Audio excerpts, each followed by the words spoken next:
Great.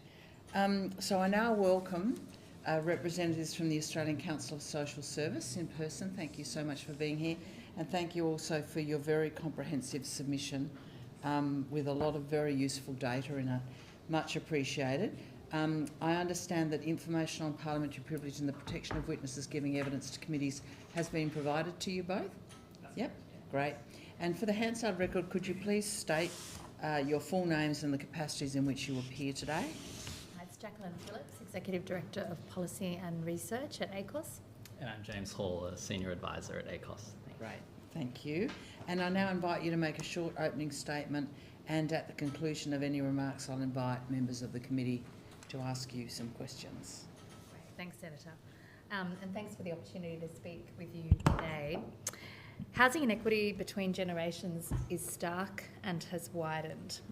Over the last 20 years, the wealth of people aged over 65 has increased 8 times more than the wealth of those under 35.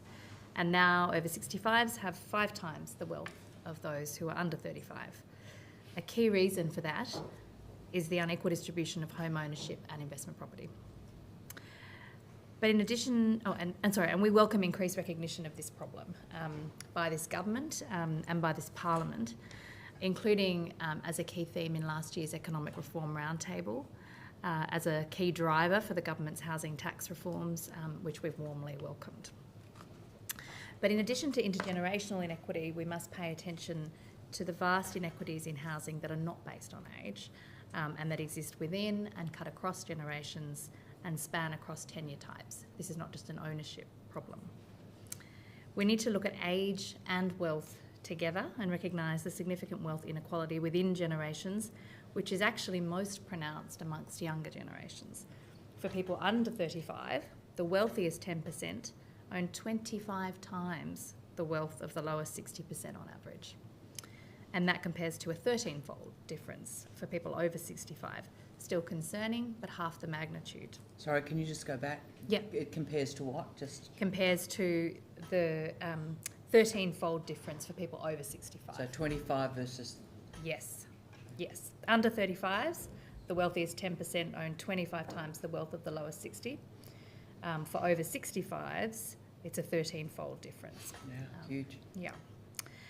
And sometimes age is not the dominant form of inequity for a housing issue. So when we look at mortgage stress, rental stress and poor dwelling quality, differences in age are significantly less than differences by income group or by First Nations background. For the last 3 decades, rent to income ratios have consistently differed by no more than 1 to 4 percentage points between age groups, but have differed by 15 to 25 percentage points when comparing the lowest and highest income groups. The intersectionality of age and other housing inequities matters too. And at the most acute end of housing stress, we know it's not just young people who are overrepresented in the homelessness statistics. Nearly 8 in 10 people who access homelessness services receive income support as their main source of income, and nearly 1 in 3 are First Nations people. So the upshot of all of this is that we need policy responses that address the most acute forms of housing need as they present across multiple dimensions, not just based on age. ACOS is, as you know, a national advocate for people experiencing poverty and inequality, and so the focus of our evidence is on addressing income and wealth-based housing inequities. Of course, we work with our members in addressing other forms of inequity which clearly intersect. And I'll hand to James now to speak to some of our priorities for reform in this area. Thanks, Jackie. So I'll speak to 3 of our key recommendations for addressing housing inequity. They are tax reform, social housing and rental regulation. So first, ACOS has long advocated to curb the CGT discounting and negative gearing, and we strongly welcome the government's reforms to these investor tax breaks. They'll improve housing affordability and stability, including for young people. The reforms will make home ownership more affordable, reducing home prices by 3 to 5%, we think, based on independent modelling. And that's significant. It matches or exceeds the combined efforts of all governments to build 1.2 million homes over 5 years under the Accord, which is expected to reduce prices by just 3 to 4%. The reforms can also help renters who don't buy a home. So we think they could improve rental affordability at the lower end of the market, where housing pressures are most acute, by removing tax incentives that have skewed investment towards the higher value rental properties. And they could also improve rental stability by removing incentives that are for investment property churn or frequent resale, which is a common reason for lease termination. So second, we're urging governments to significantly boost investment in social housing, where rents are capped as a portion of income, and guided by nationally coordinated social housing supply targets that are calibrated to end housing stress. And it's worth remembering where we've been on this front. For around 30 years after World War II, social housing made up around 16% on average of all new housing construction in the country. This has fallen to just 2 to 3% of new dwellings built today. It's encouraging to see governments increase investment in social housing over the course of this decade, but the current commitments are only on track to briefly pause and do nothing to reverse the decades-long decline in social housing stock as a share of all housing, which is currently around 3.5% to 4% and about half the OECD average. The evidence is clear. We think that federal government needs to set national targets to boost social housing to 10% of housing stock, to address unmet housing need and meet those targets by building social housing at scale, just like they used to. So third and finally, we need the federal government to build on their work with the Better Deal for renters and play an active role to negotiate with and incentivise states and territories to strengthen rental regulations for affordability, for security and quality of rentals for the 1/3 of households, or around 8 million people in Australia who rent. I mean, too many renters experience unaffordable, insecure and poor quality rentals, and they feel powerless to change that often. So half of all renters live in homes needing repairs, but 7 in 10 worry about asking for repairs in case it leads to a rent increase. And around 1/3 of renters say they couldn't afford even a 5% rent increase, but we know rents are going up faster than that. And a key contributor to all this is the situation of inadequate rental regulation. So there are no adequate protections against unlimited rent increases in all jurisdictions except the ACT. Most jurisdictions don't have adequate minimum quality standards, including on energy efficiency, which only exist in Victoria. And several states and territories still allow no grounds evictions in whole or in part, such as, for fixed terms tenancies in Queensland and Tasmania. So, I mean, just to conclude, we think it's remarkable that in the second wealthiest country in the world, we just have millions of people with inadequate shelter, and that's unacceptable, all while the wealthiest 10% own 2/3 of the value of investment property. And so the government's reforms to these investment tax breaks are historic and a welcome step in the right direction, but we need them to keep going and go further on social housing and on rental regulation, prioritising people most in need so that everyone gets their basic needs met to affordable, stable and safe housing. So thank you. Thank you. So thanks both for your submission and for those very clear opening comments. I just want to follow up on one of the stats that you gave us, Ms Phillips, which was that very wide level of wealth amongst people under 35. 25 multiple of the top 10% to the lower 60%. The lower 60%, which is right. more than double the multiple for people over 60. Is that kind of profile normal? If we look way back, would we have seen that in the 80s? Or do you think we're looking at something of widening inequality under 35 that is new? I mean, we've definitely seen in our research partnership between ACOS and UNSW, the Poverty and Inequality Partnership, an increase in that wealth inequality over time. So people over 65 received around 8 times the increase in overall wealth compared to people under 35 over the last 2 decades. So a 40% increase for people over 65, but just a 5% increase for younger people. And housing is a key part of that story. So, for example, investment property is one of the most unequally distributed forms of wealth. We think, that inequality within generations is definitely increasing based on the evidence we've got. I wonder if you could, on notice, see if there's anything you want to add to that about why we are seeing this widening inequality within the younger generation. Yeah. I take your point, and a number of people have made this point in their evidence that it's not just intergenerational inequality that matters. Yeah. It is definitely a question of inequality within generations as well, based on wealth and income. And your submission also makes that point strongly with data. And we understand that, and we are not interested in a committee in setting up an intergenerational war. It's not about that, but it's about recognising that housing is that it is different at present for for people under 35. Yes.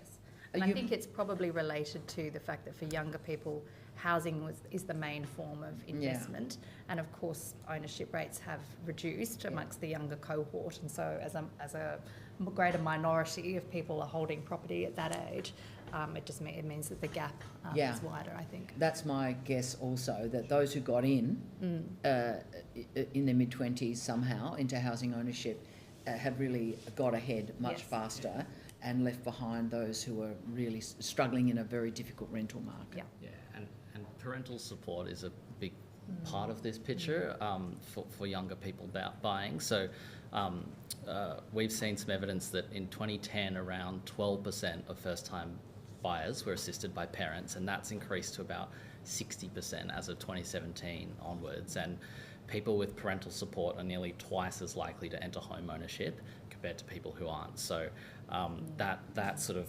transfer of wealth at that moment is a key part of the story as well. And that's a new engine of inequality that's turbocharged relative to earlier generations in terms of the amount of difference it makes to getting ahead. So very important, and we'll be interested in that data you just gave us then also. You've welcomed the tax changes. They're well short of what you recommended prior to the budget, but in terms of the way in which you wanted to grandfather out, but you welcome them and you called it a significant step, as I heard you.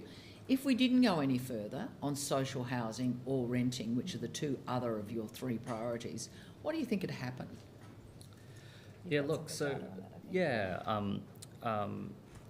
you're right, our transitional arrangements did differ on the tax reforms, and, our recommendations probably would have accelerated the positive impacts on prices, inequality, and so on.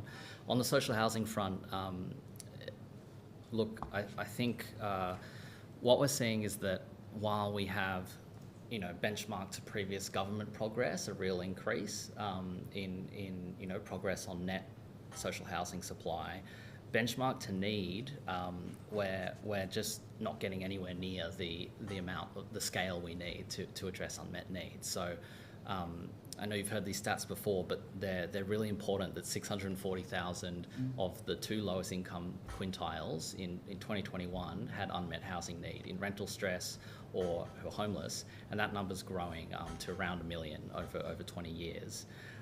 We also have record high... Can you provide us with that data, unless it's in your submission? The Yes. shift between 640 to 1 million? Yeah, it is in our submission. Okay. The other thing is just to point out that we have record high social housing wait lists now, which show that really acute end of need of over 200,000, and that's increased dramatically in the last couple of years.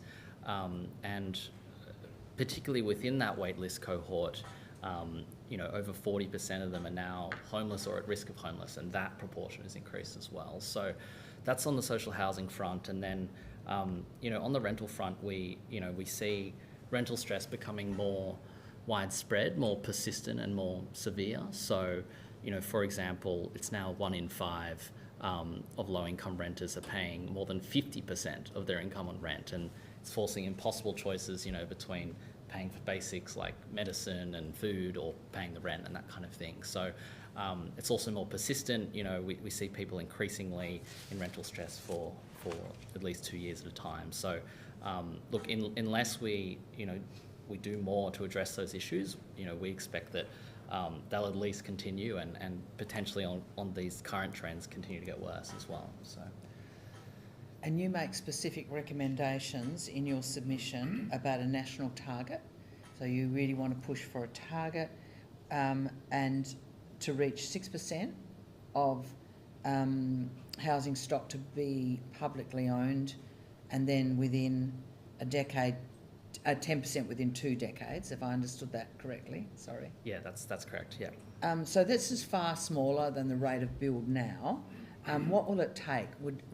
Are we looking at, well, I think we are, and looking at a massive new level of investment at both federal and state levels?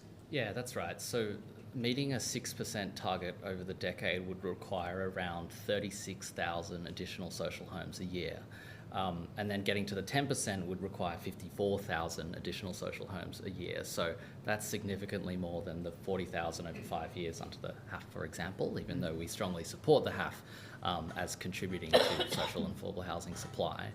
And you're right, the scale of investment needs to increase significantly. So, you know, the cost of achieving a 10% target, we think, is around 20 billion per year, assuming that you go for the more cost-effective upfront funding model with concessional finance and not-for-profit delivery. The cost to the federal government versus the states would depend on, you know, the relative contributions of them, but, you know, assuming that they went broadly half-half, you know, roughly 10 billion a year, based on some modelling we've seen. Of course, you know, these things can change over time, and yeah, the model of delivery can really affect the cost as well. So, for example, we've seen data that upfront, you know, funding rather than availability payments can be cost effective by sort of around 50% more, for example. So, yeah, I mean, all these numbers, of course, are, you know, based on assumptions and that kind of thing. But yeah, the overall point here is that the scale is just is really significant. And, you know, while it often seems like you know, almost impossible to get, like how would we get there? It's really important that we, you know, as part of our target setting, we have unmet need in mind, and we figure out how to do that and not just do what we currently do with our current institutional architecture. So there's always that tension between the feasibility and the level of need, but we need to hold them together quite carefully, I think. And I think, I mean, we'd certainly acknowledge the government's elevated housing supply growth as a priority, including affordable and social housing supply growth. It's really about the scale of the response. And given the extent of the National Housing Affordability Challenge, which really, when we look at it, lies at the heart of the cost of living challenge as well. Housing is the biggest cost that households face, and our housing affordability rates compare very unfavourably with other OECD countries. It's worth us thinking about this as something that we need to elevate as a kind of national crisis response, and mobilising all available resources, I think, to that effort. And so, yes, it's going to cost money. It is going to be a massive investment to do this, but we think it's certainly warranted, and the steps are in the right direction, but it's scale that's needed. You made the point, Mr. Hall, that direct build by public sector is cheaper than the way in which, for example, the HAF is organised. That point, I think, is clear in Hal Paulson's book, where he compares different forms of funding. I'm just thinking, for our purposes, we need to know where that number came from, but I recollect it from there. 20 billion a year to hit a 10% level of public housing, and you're recommending contributions from states and federal. Yeah, we do think it needs to be a combined effort from all governments, but, you know, with our advocacy, which is focused at the federal level, we think about the federal government's role, but noting that, you know, for example, about 2/3 of the net increase in social housing supply this decade is still going through state and territory governments. Some of that would be using federal funding. You know, it's sometimes difficult to trace exactly how the funding flows through, but there continues to be an important role for states and territories. And, you know, for example, Victoria is one example that's done a bigger social housing build that's part of that contribution. And the important thing for us is that it's social housing in the sense that it's capped as a proportion of income to maximum 30% of income, whether or not it's provided by public housing authorities or community housing providers. Yeah, that was distinct from affordable. Question. Do you have a view about community housing providers and the criteria for that versus public housing? What's your sense about the criteria for who's eligible? Yeah, and the way in which they function to meet the crisis we have. So, yeah, I mean, we are largely agnostic in, you know, the focus of our advocacy is more about the scale and the speed. Okay. You know, we think the social housing, both public and community, both playing important roles, both, you know, could make improvements within their own systems, of course, but you know, we recognise, you know, that there is interest in community housing, and that, you know, that's part of the sort of modern picture of social housing build, including that, you know, that they can do certain partnerships to take a bit of funding to, you know, and with a bit of debt to do more than they might otherwise. So yeah, it's both of them we think are important. We have heard criticism, and we're going to hear from the Aboriginal community housing sector shortly, that capability is critical through the HAF in community housing providers, and some parts of our country have very limited possibilities in certain sectors of our. So it's not needs based; it's capability based funding. That's an issue, isn't it? That's right, and I mean it's great to hear that that First Nations community housing groups are giving evidence, because I know that it's been a sector that's been fairly fledgling, and in some territories and states almost non-existent, the community housing First Nations sector, which then means that those communities are missing out on the opportunity of accessing the funds that flow through those programs. Yeah. I think there's a number of sort of principles that sometimes are in tension in the allocation of funding through HAF, for example, the need for feasibility and you know, competitive ranking between applications, while also the need to meet the most pressing needs in the right areas as well. So look, we'll continue to watch how that balance evolves over time. But yeah, I think we need to continue to think about you know, meeting need as a forefront of, you know, approaching this issue. So and scale being your most significant point on this. Yeah, and the social housing focus as well, in particular, to help the people on the lowest incomes. Well, yeah, one of the risks we see is the dilution across the affordable housing tenure type as well, which of course plays an important role, but is completely unaffordable for most of the people we represent, whose incomes are exclusively from social security payments. And so capped as a proportion of income is necessary rather than a slight reduction on market rent. Yeah. And if I can just give a particular kind of detail on that point, from looking at the report on government services and the eligibility criteria across social housing tenancies in different states and territories, we see that tenants in social housing typically pay between sort of $7,000 and $14,000 per year in terms of rent, because it's capped as a portion of their income. And by contrast, when you take under affordable housing sort of 75 to 80% of a market rent, it's significantly higher. So, you know, it can be around twice as what is affordable, for example, than a person on a low income that's on the social housing wait list, often for many years. So yeah, that's why we're really keen to make sure that there's a continued portion on social. Great. I'll come to you, Senator Brown, Deputy Chair, and then Senator Bragg has a couple of questions as well. Thanks, Chair, and thank you both for your submission and for the evidence that you have put to the committee today. A lot of my questions you've already answered, but I just would go back to your first recommendation, which was around curbing the capital gains tax and negative gearing. I note that you've welcomed the changes, but I wonder whether you could further expand what this means in terms of a step forward for fairness in the housing system. Yeah, thanks, Senator. So yes, ACOS has been calling for these reforms for decades, and you know, we really congratulate the government as well as the Greens and other parliamentarians involved in securing the reforms, and civil society who've, you know, played a key role as well. You know, for a quarter of a century, the tax breaks have driven up home prices. They've locked renters out of home ownership. And supercharged inequality, all at significant cost to the budget and to the community. So these reforms, they mark a turning point in how we treat housing, you know, as a place for people to live in, as a basic need and right, rather than an asset for wealth accumulation. And, you know, the impacts are significant. They will reverse around 10 years worth of decline in home ownership.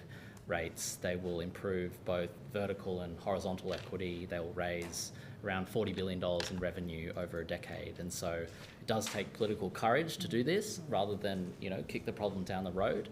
And, in terms of fairness, we do think they'll make a really important impact, given that the revenue raised will be raised mainly from those who benefit from the tax breaks currently, which we know are skewed towards the higher end of the wealth distribution. So you've mentioned some expectations around the changes, but how do you expect that the changes will play out in the community? Do you have anything else to add there? Yeah, look, we understand there's polling that suggests there is some significant support for reforms. Some of that polling may be a little bit outdated, and often media representation is not a clear representation of community sentiment on these things. And so, we do think people will over time feel the real impacts of these changes. And we hope that this gives government confidence to continue with progressive tax reform, including on the trust reforms, which we strongly support, and that these benefits will emerge over time. Yeah.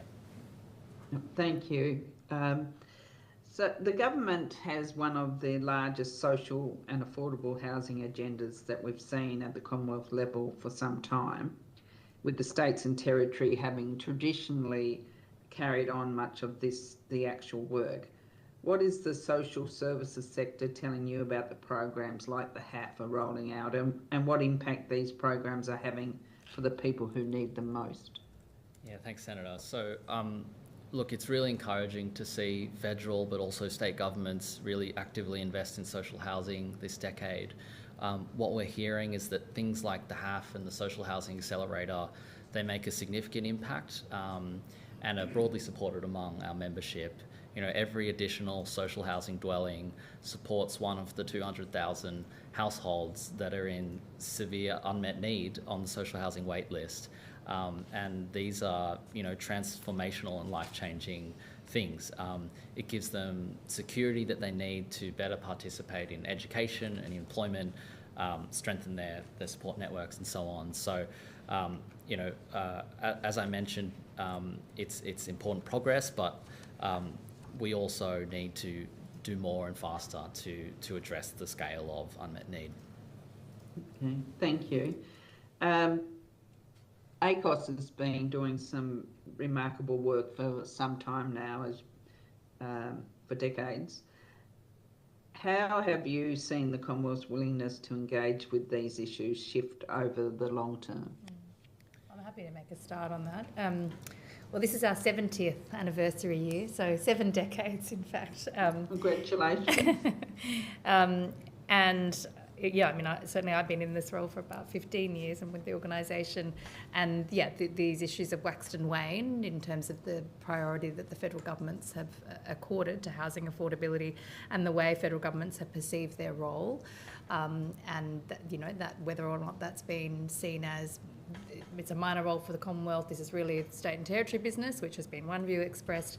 Obviously, in the Rudd years with the stimulus package, we had a very significant investment in social housing with the $6 billion for 20,000 new dwellings, and a clear focus there on housing affordability, including, I might say, on homelessness, with, of course, the green paper, white paper homelessness process and investment that flowed at that time. I think that's one area where we'd probably like to see a little bit more focus and investment under this government, including in the homelessness prevention space. And I imagine that some of our colleagues might have spoken to some of those priorities. And I must say that for a time there, it seemed like there were almost no prospects of future reform of the tax system in this area for the foreseeable future. We were undeterred and have continued with that advocacy through those years.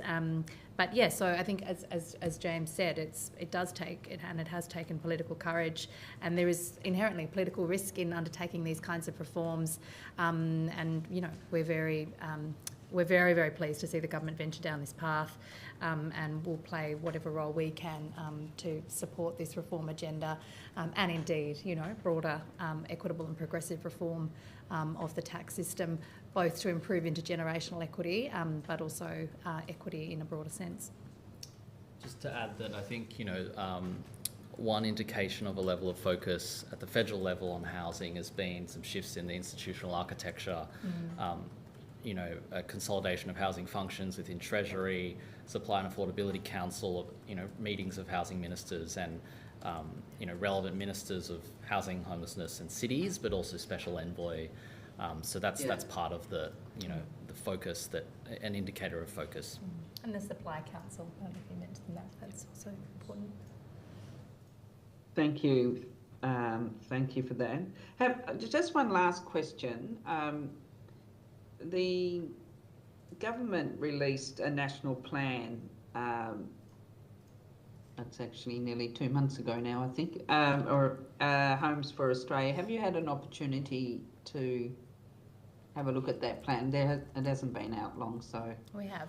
Yes. Do you want to put a view or I can give it to you on notice if you like. I'm happy to share our thinking on it. Look, a National Housing and Homeless Plan it was a commitment from some years ago, and is something that a lot of advocates, including ourselves and others in the sector, have been calling for some time.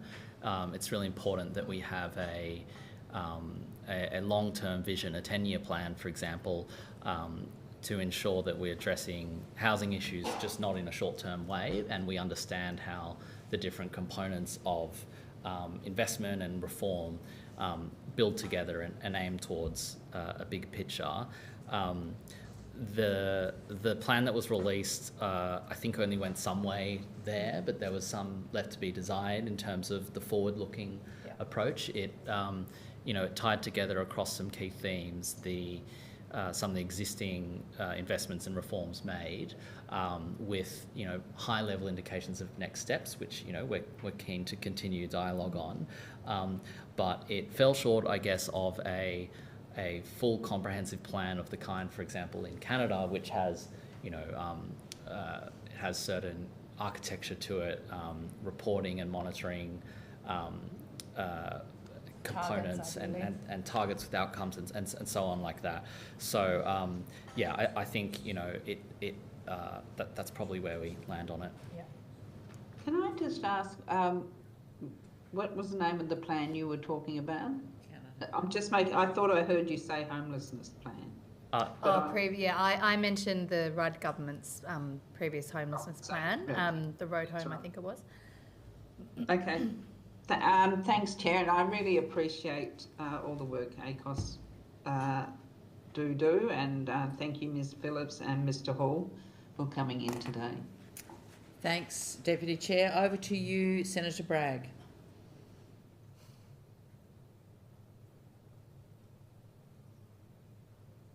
Reaching for his mute button, we hope. Sorry, are you ready for me now? Yes, we are, Senator Bragg. Ready for you. Yeah. Oh, look, I guess what I'm interested in is how do you make the argument that you think that fewer houses is going to help people who are in a dire situation? So we don't think...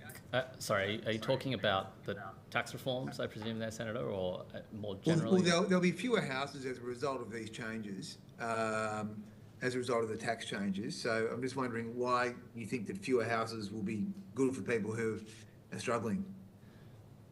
So look, our focus is more on housing affordability and equity, and supply is just one part of the picture to get there. The investor tax breaks, as we understand them, don't contribute much. They haven't contributed much to rental supply. Only 1 in 8 investor loans have been for new construction. The rest for existing homes that have pushed up prices and worsened inequality. And so it's true that, if you, to some degree, if you tax something more, you get less of it. And we think it's a good thing that we get less of speculative investment, for example, that doesn't benefit the housing system. And we think there'll be very little impacts on rents across the market.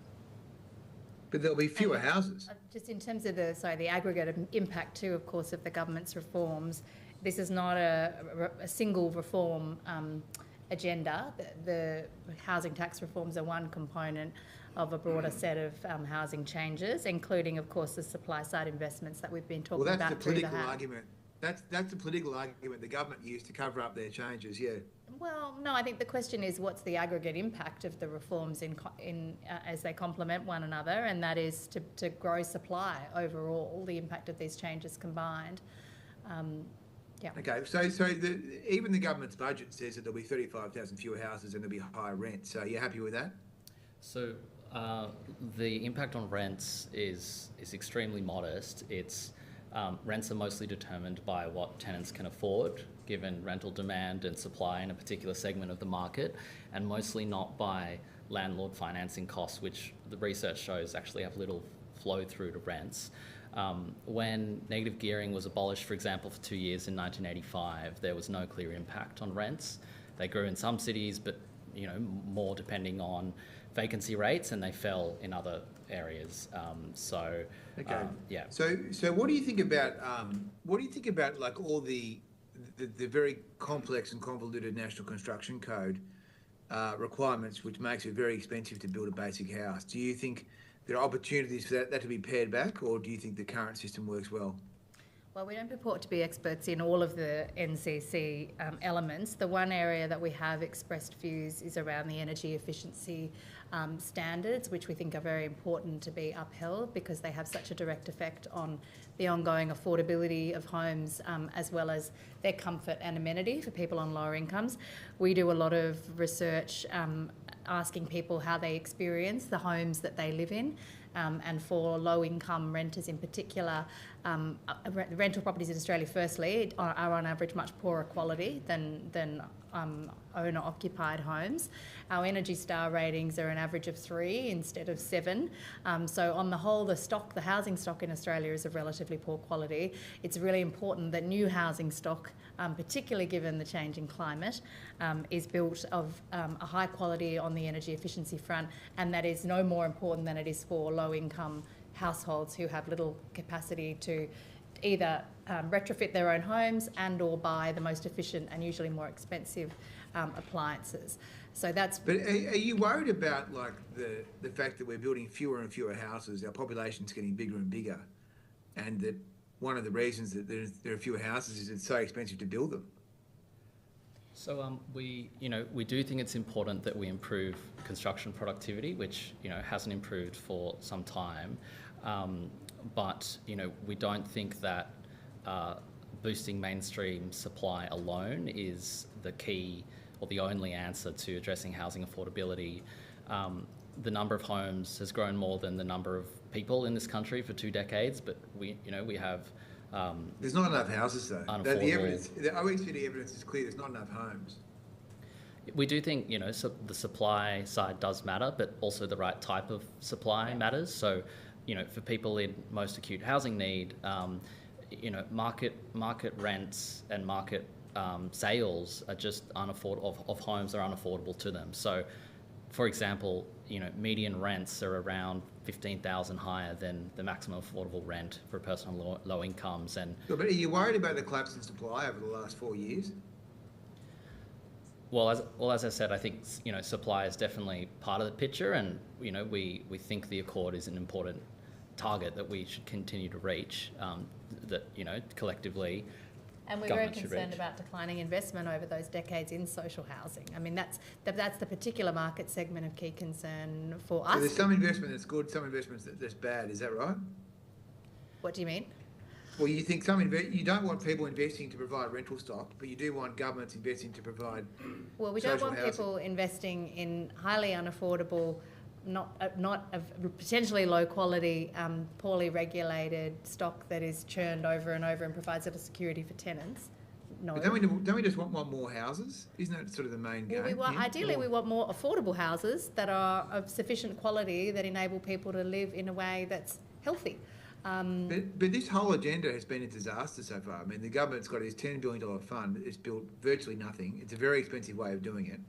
Surely we should just be trying to get an abundance of housing to try and lower the price of housing for renters? I think the key point is that just any market level mainstream supply of housing won't actually help affordability, particularly at the lower end. It's because home prices are at such a high level now, and the value of land and what it takes to make a feasible commercial development is just so much higher than what's affordable to so many people. Isn't that because of the cost of regulation and taxes? No. Our view would be that no, that's not the major driver. So there's not enough tax, not enough regulation in place. Well, we do think it is partly the result of the tax breaks for the property investors, for example, that have increased home prices significantly faster than wages. But how does that affect construction discount costs? How does that affect the viability of building new houses? Oh, that's not what I said. So the impact of the investor tax breaks has been more about investor behaviour and using investment property as an asset to accumulate wealth and looking for. I was asking about, isn't the main problem in the housing system that we don't have enough houses, and so there's too much regulation, too much red tape. It's hard to make any money out of it, and so therefore we should be looking to cut taxes and cut regulation. Well, no, we disagree with that proposition. I mean, I think, yes, we have a supply problem, but the lack of supplies of a particular kind of housing, which is about housing that is affordable for people on lower incomes, that is well located, that is close to transport hubs, ideally that's accessible. Who's going to provide that? Government or the market? Well, it's a combination of the two actors, but the market alone will not provide affordable, quality, well located housing. That's what the evidence suggests. The market alone will not do that. It will deliver higher cost dwellings for more affluent renters. But that may be because the market is being distorted by the high level of regulation and the costliness. I mean, the reality is that building costs on their own are actually cheaper because of the development of modular housing. So it should actually be cheaper and more economic to build than ever, but it's not because of the regulation and the tax burden. So people can't make any money out of it. So if your solution is government should do all this, I mean, you're living in the wrong country. I'm going to have to interrupt you. We're 15 minutes over time. If you've got a last question, Senator Bragg. Otherwise, no, that's all. I can't get any more questions. Thanks very much. I did want to ask a question though, Chair. Can I take? Yes, please do. Thank you. ACOS has long argued that improving housing affordability requires more than the changes to negative gearing and capital gains tax. And the government itself has also said, in terms of the budget package, the package overall delivers 30,000 more homes across the whole, across the whole budget package. Now, do you agree that a broad-based approach across multiple sectors is needed to fix Australia's housing crisis? And if so, that's my question. Well, yes, absolutely we do, and our recommendations, as James has spoken to, span from homelessness prevention and services through to the tax concessions, including supply, including rental regulation, and I guess contrary to the earlier line of questioning, if anything, there is insufficient regulation of the Australian rental property market, given that the evidence we have about insecurity and about the quality and amenity of those dwellings. And Mr. Hall, did you have anything to add before we let you go? Nothing further on that. Thanks, Senator. Okay. Thank you both. Thanks, Senators, for your questions, and thank you, Mr. Hall and Ms. Phillips, for your appearance and for ACOS's submission. It's very useful to our work, the data you've provided and your evidence today. If you've taken anything on notice, we would appreciate hearing from you within 2 weeks of you receiving a copy of the Hansard transcript, and in particular on that issue, if you have anything you want to give us in addition on the model of rental stabilisation or caps, we would be very keen to hear from your view. You certainly have general statements in your submission. So thank you for that, and without further ado, do you want to suspend for a minute? No, you're good.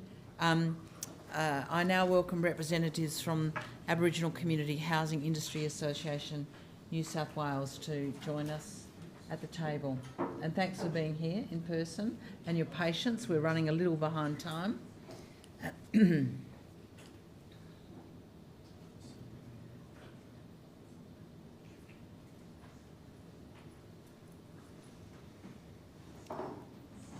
understand that information on parliamentary privilege and the protection of witnesses giving evidence to committees has been provided to you both? Yeah, Correct. thank you. For the Hansard record, will you please state your full names and the capacities in which you appear today? Shane Todd. I'm the Director of Policy and Communication, Closing the Gap at Achieve New South Wales. My name is Lisa Sampson. I'm the Chief Executive Officer of Achieve New South Wales. Thank you both for being here. Would you like to begin by offering a short opening statement at the conclusion of which we will proceed with our questions? Thank you very much. Good afternoon, Chair and Senators. My name is Shane Todd. I'm a proud Gomeroi and Dunghutti man. I acknowledge the traditional custodians of the country that we meet on today, and I pay my respects to both elders, both past and present. I'm currently a Director of Closing the Gap Policy and Communications at Achieve New South Wales. Very privileged to work alongside over 70 Aboriginal community housing providers in New South Wales who we represent as a peak body, representing those community Aboriginal community housing organisations. Before I speak about policy, I'd like to just offer something around about myself and my own personal experiences of housing. I'm the eldest of 9 children. I'm a cousin, I'm an uncle, I'm a nephew of over 100 of my extended family on my maternal side only. I grew up in social housing. My father grew up in social housing, first in Redfern and then out to Mount Druitt, Sydney's western suburbs. Out of all of my siblings, cousins and extended family, my older cousin and I are the only ones fortunate enough to own our own homes. That's too many members of my family who have no housing asset to pass on to their children or grandchildren. No home that becomes the foundation for the next generation. No equity, no inheritance, no intergenerational wealth. That is what intergenerational housing inequity looks like. For most Australians, housing is about wealth, is built and passed from one generation to the next. For Aboriginal people, a housing story begins with dispossession. You cannot talk about intergenerational housing inequity without first talking about intergenerational dispossession. Housing is much more than a roof for my people. It shapes health, education, employment, safety, connection to family, and connection to culture. Every closing the gap target becomes harder to achieve when people don't have secure housing. Our submission today makes one central point, that Aboriginal community housing providers are not just simply housing providers. They are community-controlled organisations that know their communities, they understand kinship, they support families through crisis and build long-term community assets. When government invests in an Aboriginal community housing provider, they are investing in self-determination. They are investing in stronger communities. One of the greatest opportunities before us is community land trusts. Imagine Aboriginal communities being able to retain ownership of their own land forever while creating affordable homes that remain affordable for generations to come. That's not just housing, that's creating Aboriginal wealth. That's creating Aboriginal opportunity, and that's changing the trajectory of Aboriginal families forever. Finally, I would leave the committee with this notion that intergenerational housing inequity for Aboriginal people is not simply about affordability alone. It's about justice and it's about ownership. It's about whether Aboriginal children inherit the same opportunity that other Australian children may take for granted. The question before us is not whether we can afford to change the system, it's about whether we can afford to leave another generation behind. Thank you for the opportunity. Thank you. That was very powerful testimony. Thank you. Thank you very much, Shane. Chair and members of the committee, thank you for the opportunity to appear before you today, and I acknowledge my colleague Shane. I acknowledge the traditional owners of the land on which we meet and pay respects to elders past and present, and also acknowledge the Aboriginal and Torres Strait Islander people appearing before this committee, not necessarily today, and those whose lived experience informs this inquiry. As Shane's mentioned, we're the peak body representing ACHPs, or Aboriginal Community Housing Providers, in New South Wales, and our members work every day at the front line of housing need. As Shane's mentioned, we have over 70 members. There are in fact 170 Aboriginal community housing providers in New South Wales. That's Aboriginal community controlled organisations that are authorised and controlled by their communities. And our central message, as I'd like to reiterate, is that intergenerational housing inequity for Aboriginal people is fundamentally different from the housing challenges faced by the broader Australian population. Where for most Australians, the debate centres on affordability, supply and income and ownership. As Shane's mentioned, for Aboriginal people it begins with dispossession, exclusion from land ownership, exclusion from wealth creation, chronic underinvestment, overcrowding, homelessness and generations of policy decisions made by successive governments across all areas of civic life, all grounded in racism, discrimination and exclusion. And these have systematically denied Aboriginal communities the opportunity to build and retain housing assets of their own. Which is why our submission argues that mainstream housing reform, while necessary, will never be sufficient on its own. Building more houses is important, but unless Aboriginal organisations are trusted, are funded and are empowered to own, develop and manage these homes, we risk reproducing the very inequities that this inquiry seeks to address. Aboriginal community housing providers are not just landlords. They combine housing with cultural knowledge, trusted relationships, wraparound supports and local accountability. Therefore, investments in Aboriginal community housing providers is therefore investment in stronger families, in healthier communities, in economic participation and, of course, in intergenerational wealth creation. So we're calling for a structural shift in national housing policy. And we do recommend a dedicated national Aboriginal housing growth strategy that incorporates these elements at a minimum. And we have recommended, obviously, 14 elements in our submission. But these 7 elements at a minimum are transparent Aboriginal housing investment targets, the recognition of Aboriginal community housing providers as partners, reforms to Commonwealth and state funding, procurement, design and project management processes. Slow down. Sorry, keep going. Sure. Yeah. Front-end investment in Aboriginal controlled assets, given the starting position that Aboriginal community housing providers and their communities are in, namely that there are a significant number of Aboriginal community controlled land holdings that can create a diverse portfolio of housing developments, not just single dwellings, but community clusters, community land trusts, as my colleague has said, precincts, suburbs that can deliver a range of integrated housing solutions that could benefit not just Aboriginal people but all Australians as well, whilst building the generational wealth product for and with Aboriginal communities. We also advocate for dedicated funding for repairs, climate resilience and operational sustainability, particularly in regional, remote and very remote areas, considering the climatic zones in play across our vast continent. We call for stronger Aboriginal data sovereignty, and we also call for genuine shared decision making that's consistent with the national agreement on closing the gap.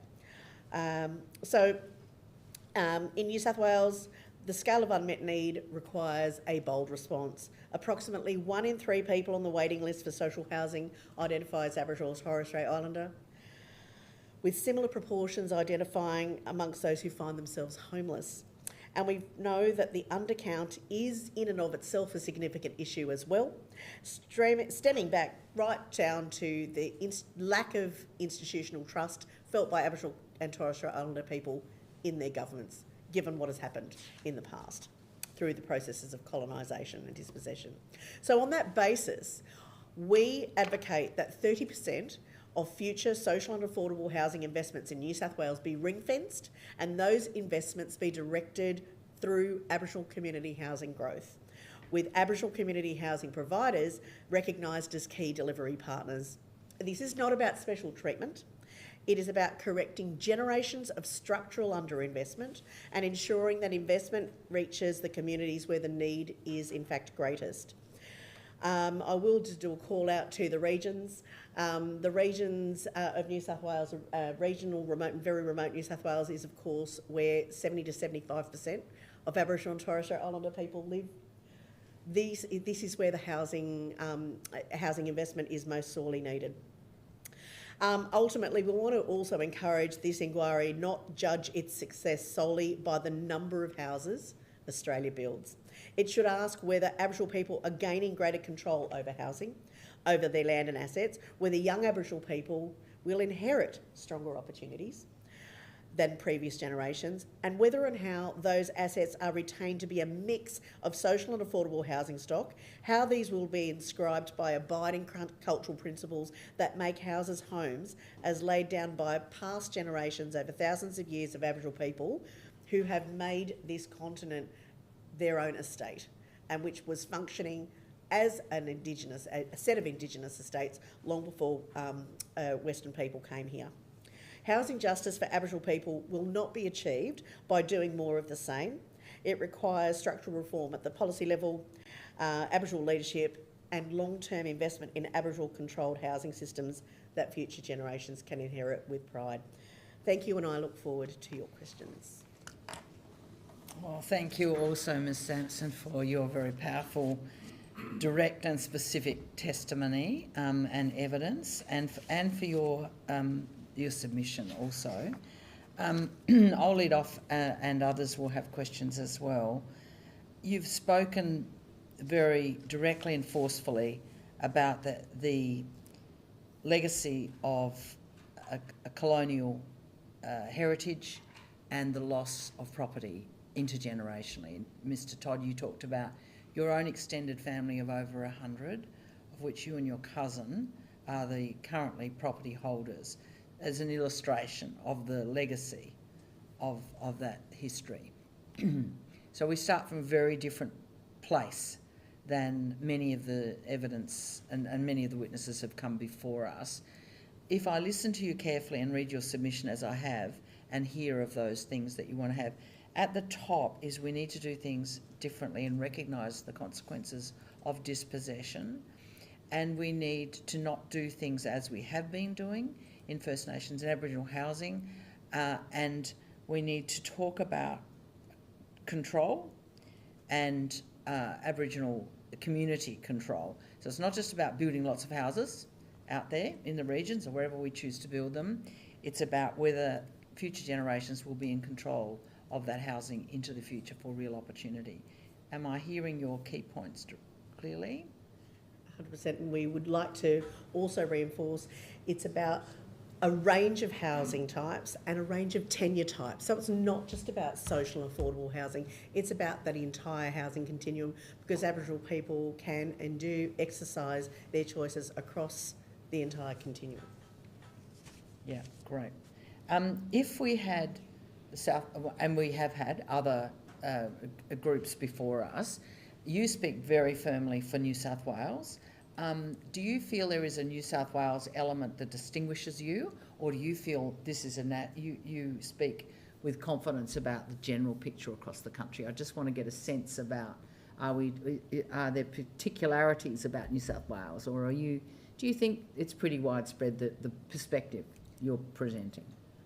With respect to, or due respect to all my colleagues, the peaks in other states and territories, and of course at the national level, New South Wales has the highest population of Aboriginal people, of course, than any other state and territory, barring the Northern Territory as a proportion of its population.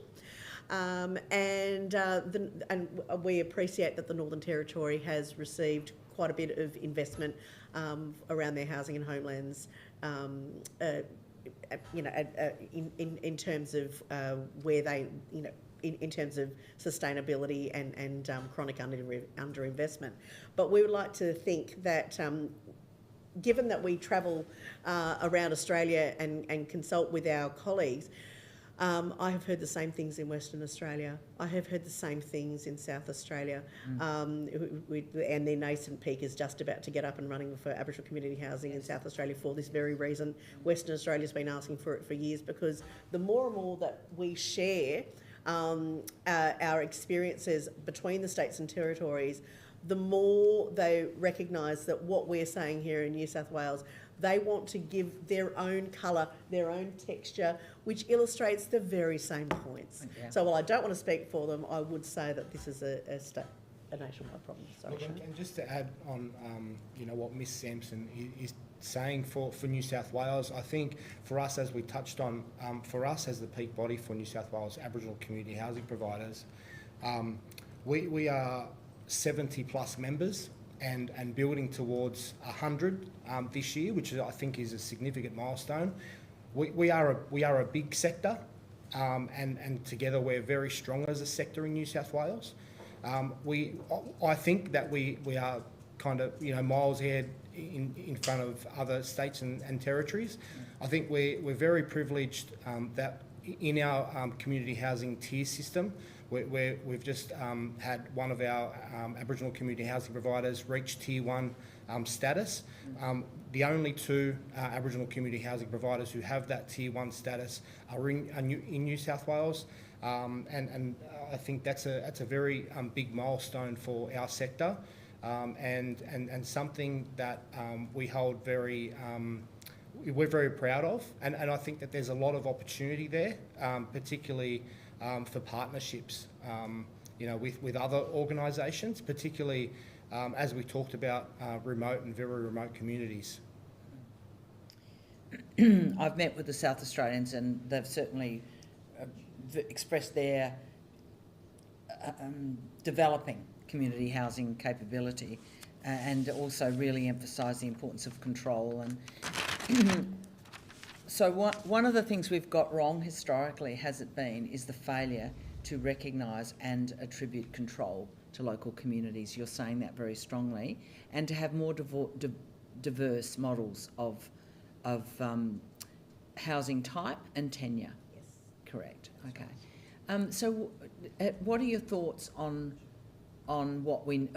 no, let me phrase it differently. Is there a place where we're doing this better than in other places, which we can learn from? Are there positive examples out there, or are we really at the beginnings of doing things in a better way? I think, and I know in the previous session there was talk about HAF, so just to touch on HAF, for instance. Yep. HAF, and we really welcome the opportunity for Aboriginal community housing providers to be involved and submit into HAF. However, it's probably the metro areas that significantly benefit from that.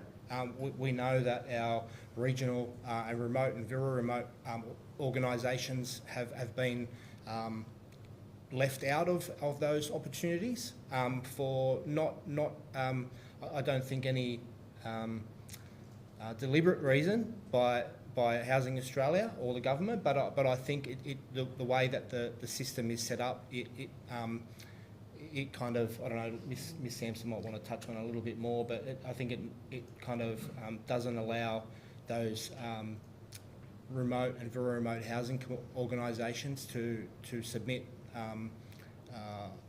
applications into HAF. And is that about the absence of capability, size, financial connection? I think you make these points in your submission. Yeah.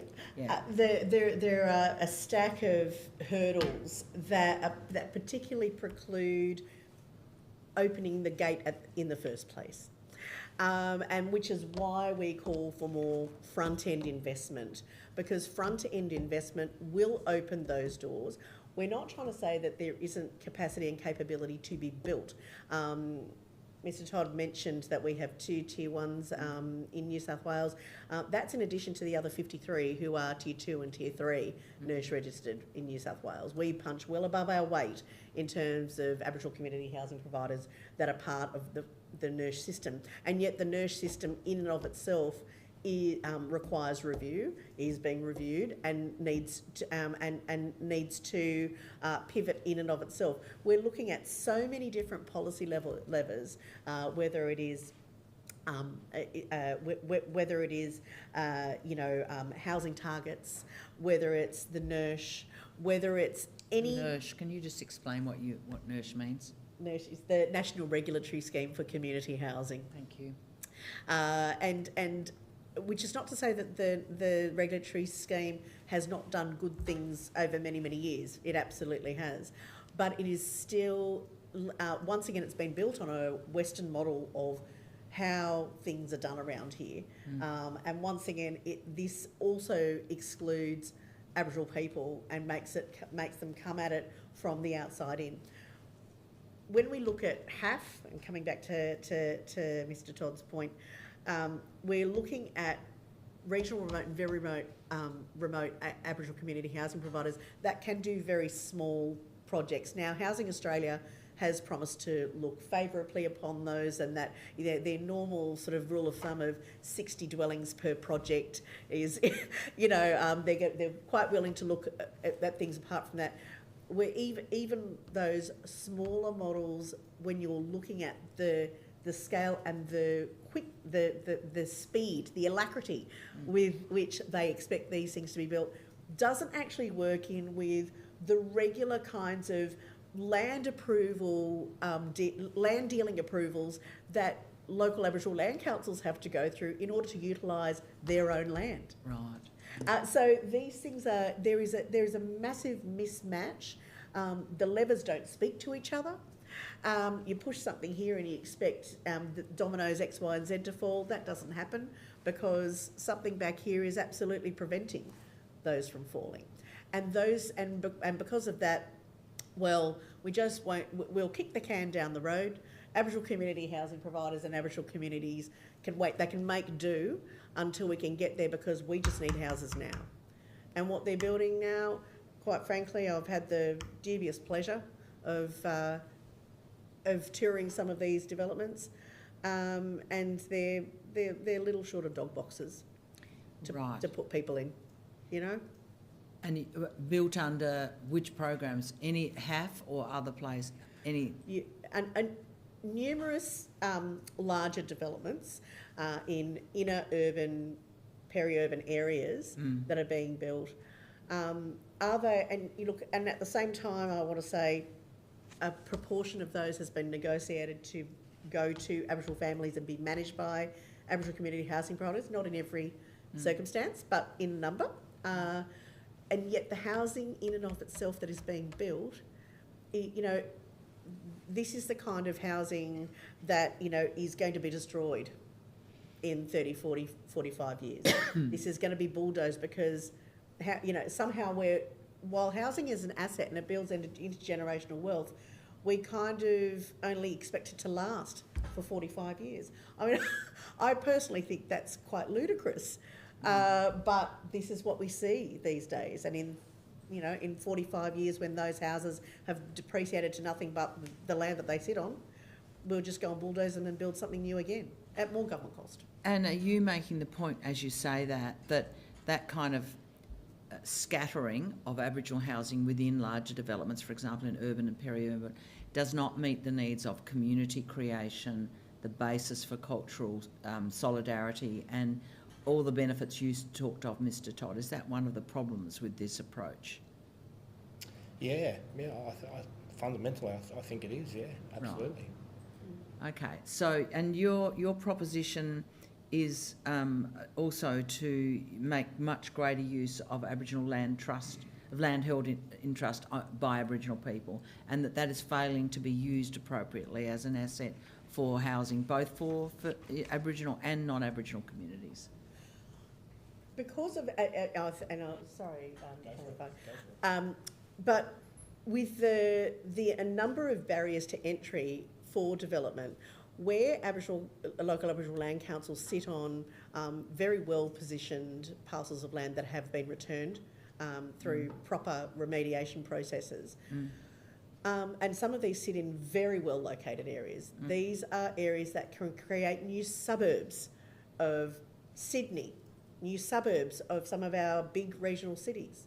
It all could be used to create mixed developments that are not, and because I mean there's not a local Aboriginal land council that we speak to who, because they have their remit is so wide, who does not want to do multiple things. They don't just want to have this block and go, hey, we'll put 20 houses in a ring around this block, you know, outside Dubbo. That's, you know, there are environmental sustainability programs, bushfire reduction programs, circle burning programs, rangers programs, art centres, health centres.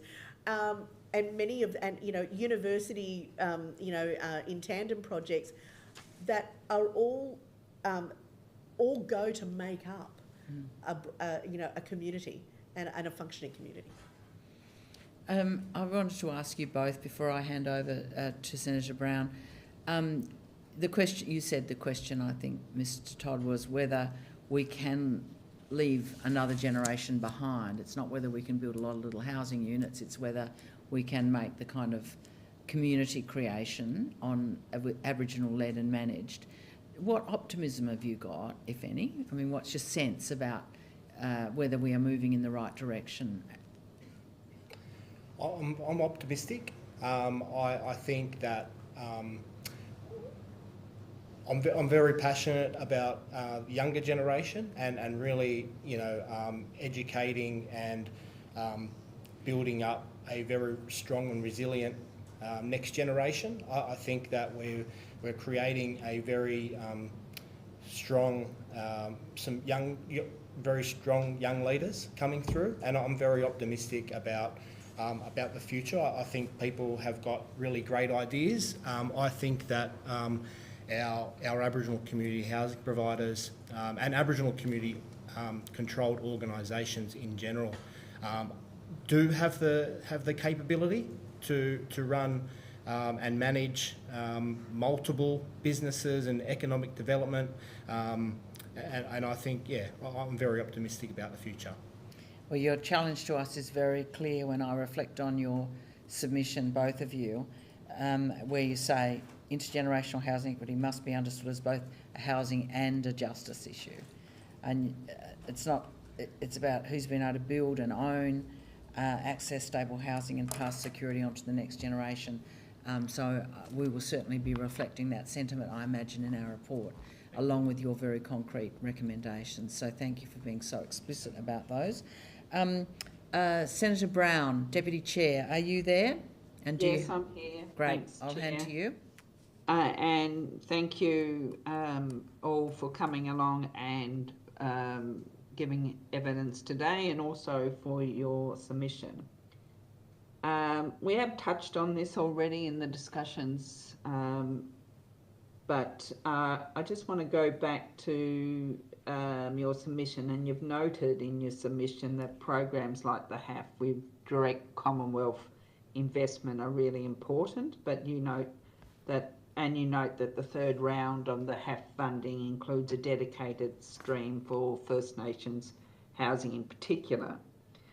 But can you tell us more about why it's valuable in programs like these? And you mentioned this earlier, Ms Sampson, about ring fencing funding for First Nations housing organisations, and how we might otherwise not be able to achieve First Nations housing targets when these organisations are competing with other mainstream housing organisations. So it is, as we've said in our submission, it is a very important element of it, but it is also where the investment is delivered in terms of whether or not capital funding, and I think some of the previous speakers to this in this hearing have mentioned it. The modelling shows that often delivers greater benefit, and certainly we do advocate for funding for capital investment as opposed to availability payments and concessional finance. Although that is part of the that is part of the mix. And which we do agree with. However, what we do notice is because those gates remain closed at the outset, and you need money to be able to develop and construct anything, whether it's housing, whether it's an art centre, or whatever it is, we need to be able to front end load those developments. Though that in and of itself is a matter of justice, as well as ultimately creating not only just any old housing supply, but the right housing supply because it's managed by the right people, i.e. Aboriginal community housing providers for their communities. Thank you. You also mentioned the role that Commonwealth state agreements set broad objectives but need more accountability for Aboriginal Pacific place-based outcomes. What is it that you'd like to see changed in the Commonwealth state agreements when it comes to housing that would translate into better housing outcomes? Well, my understanding of it, of the New South Wales Commonwealth housing investment split at the moment is that New South Wales provides around about 70% of the funding in new housing as social and affordable housing, and that the Commonwealth provides around about 30%. We would certainly like to see the Commonwealth lift their share, which obviously means lifting their overall level of investment in New South Wales, given that it is the most populous state and certainly the state in which the greatest number of Aboriginal and Torres Strait Islander people live in such vastly different zones and ways of living when you consider the topography of the state. So we'd certainly like to see that, and we'd like to see the Commonwealth be brave and bold when it comes to, there's been talk of the National Construction Code, and I'm certainly no expert at all on it, but I certainly do think that where the National Construction Code speaks to sustainability and climactic readiness for housing, that certainly needs to be strengthened with a view to getting that intel from Aboriginal communities themselves who have lived and continue to live in these places, for multiple generations. Thank you. Of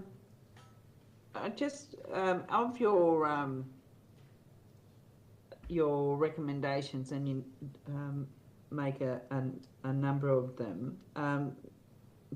Have you prioritised them at all? That's a really good question. I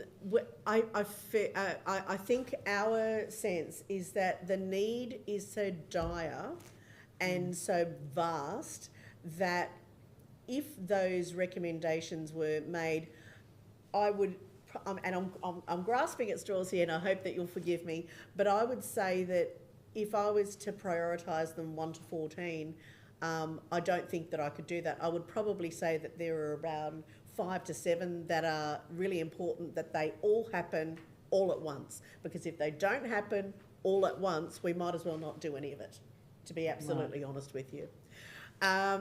And I know that that's probably not something that, is very easy to hear when you're a part of a government that needs to, ration out wherever it puts its investment in the Australian community.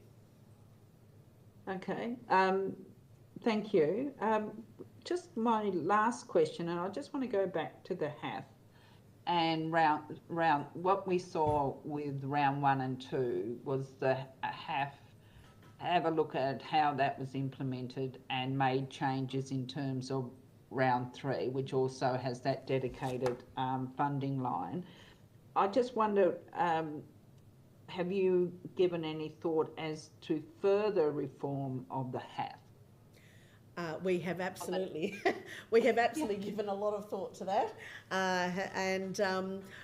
Firstly, I think I do appreciate that Housing Australia has recently stood up an Aboriginal concierge.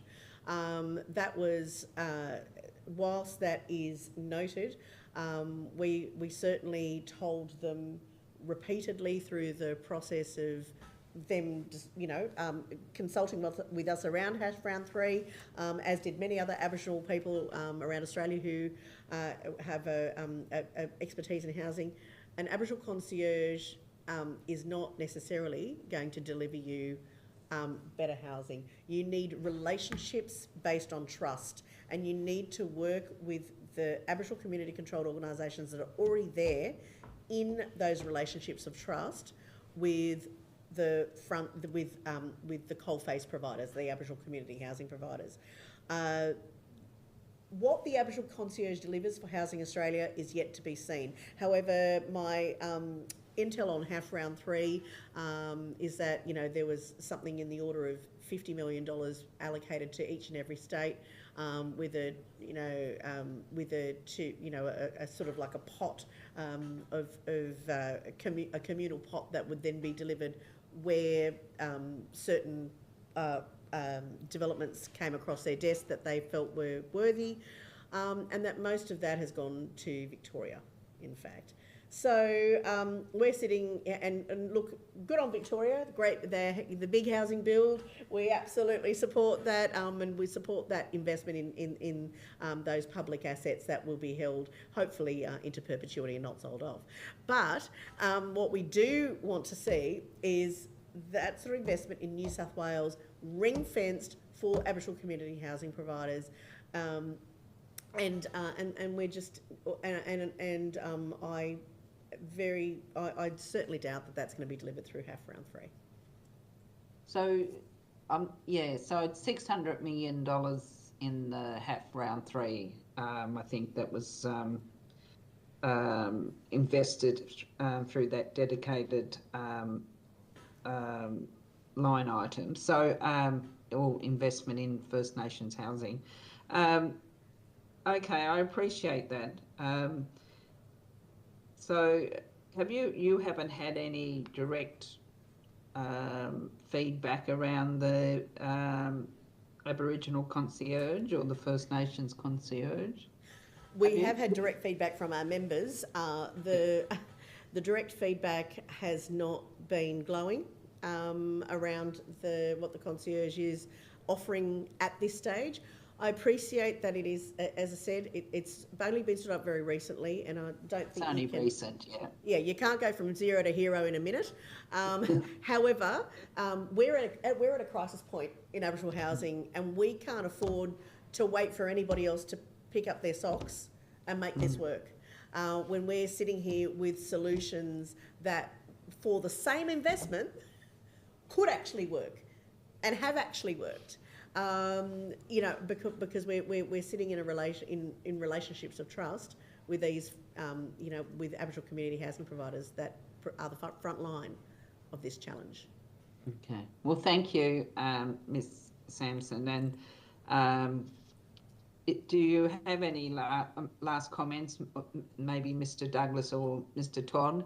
Because I've finished my questioning, but I'd like to just give you an opportunity if there's something that you'd like to put on record. No, nothing that I can think of, Senator. Thank you. Thank you. Thank you. And thank you, Deputy Chair. I note at the end of your submission, you say that you have written to Housing Australia to escalate critical concerns, I think I'm quoting from you there, raised by community housing providers across New South Wales, and you argue that the process wasn't working, that the concierge wasn't delivering value, if I've understood you properly, and the lack of clear and timely information, structural inequity baked into the funding, yes. A real risk of missing out for Aboriginal community housing providers, a gap between rhetoric and reality. Have you had a response to that? What's the state of play right now? We continue to have an open dialogue with Housing Australia. Okay. I will say for Housing Australia that when we invite them to come and meet with and sit in the room and have honest conversations with Aboriginal community housing providers, they come. Mm-hmm. I don't know that they, as a government institution, I don't know that they are set up to be able to pivot as quickly as they need to, and I'm being this even-handed because I do know and admire the work of Housing Australia's CEO. I've known it for a very long time, and I also am very aware of how well he in his former capacities has worked with Aboriginal community housing providers. So I absolutely do see that the person who is leading Housing Australia has every capability necessary to be able to make this work. But the organisation itself, I believe, is moribund in terms of its capability to pivot as it needs to. Hence your argument in your recommendations for another way forward with a specific allocation, ring-fenced, Aboriginal controlled and so on. Right. Well, thank you so much. And this is not, reinforce what you're saying, this is not personal in terms of the critique of Housing Australia. It's about how do we find a way forward, and you're reflecting a crisis which your verbal evidence here today has certainly emphasised that exists amongst, in relation to the legacy of dispossession for the housing crisis Aboriginal people are in across our country. So thank you so much for being here, for bringing your concerns to us and bringing your perspective and personal experience. We really appreciate it. If there's anything further you want to give us, for example, in relation to priorities on your 14 recommendations, we'd be keen to hear. But we leave that in your hands. Thank you so much for your evidence. Thank you so much. Thank you much. Thank you for the opportunity. Thank you. Good, thank you. And we will suspend for lunch and be back here at 2 o'clock.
Thank you.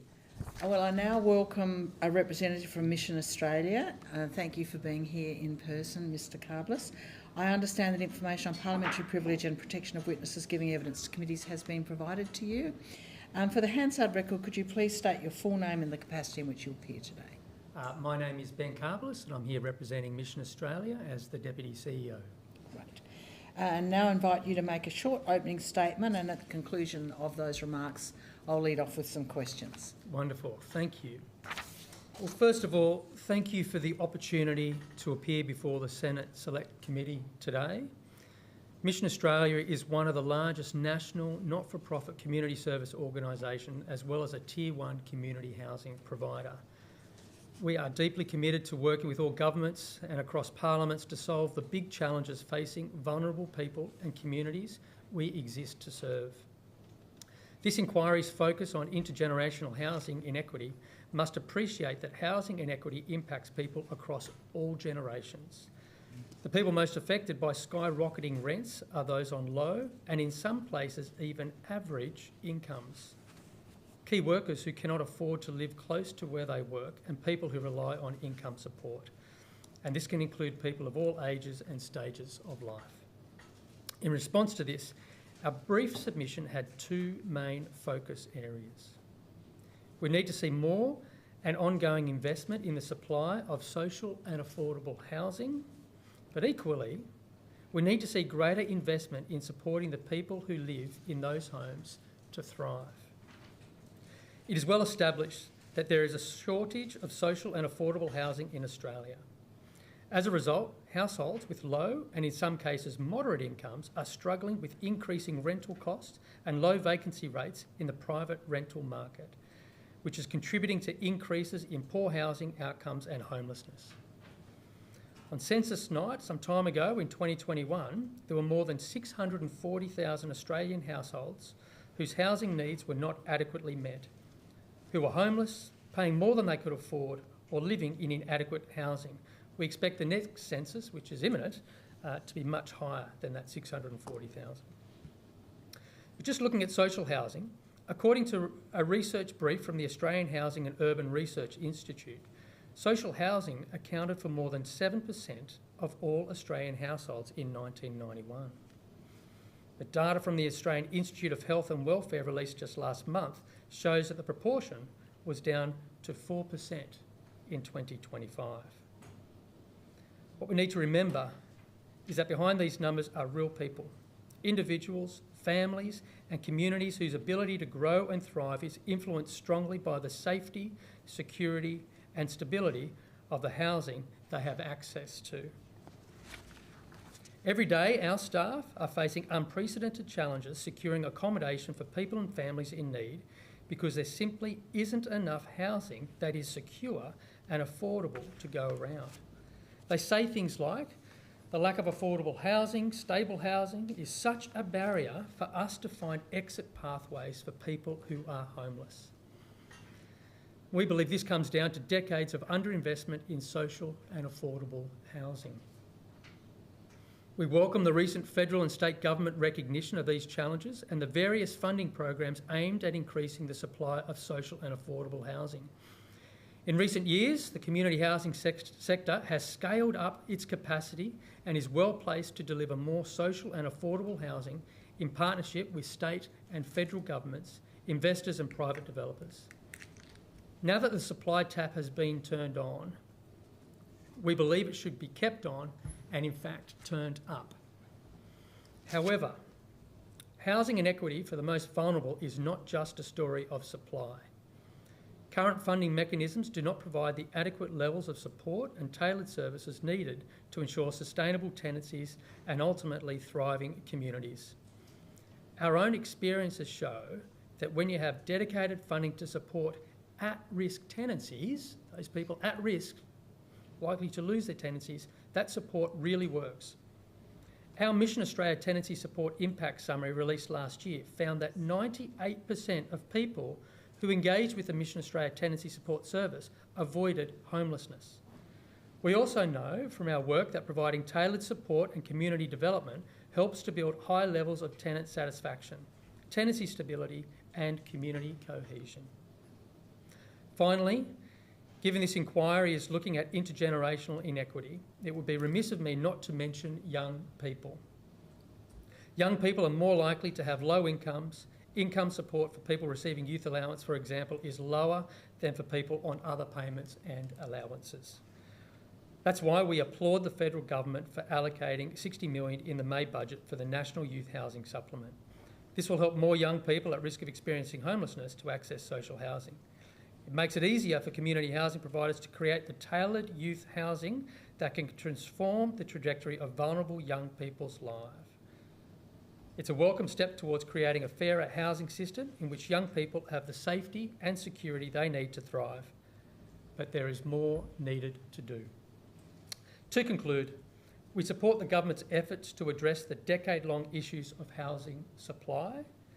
Much more social and affordable housing supply must be matched, though, by the essential supports that lead to successful tenancies and thriving communities.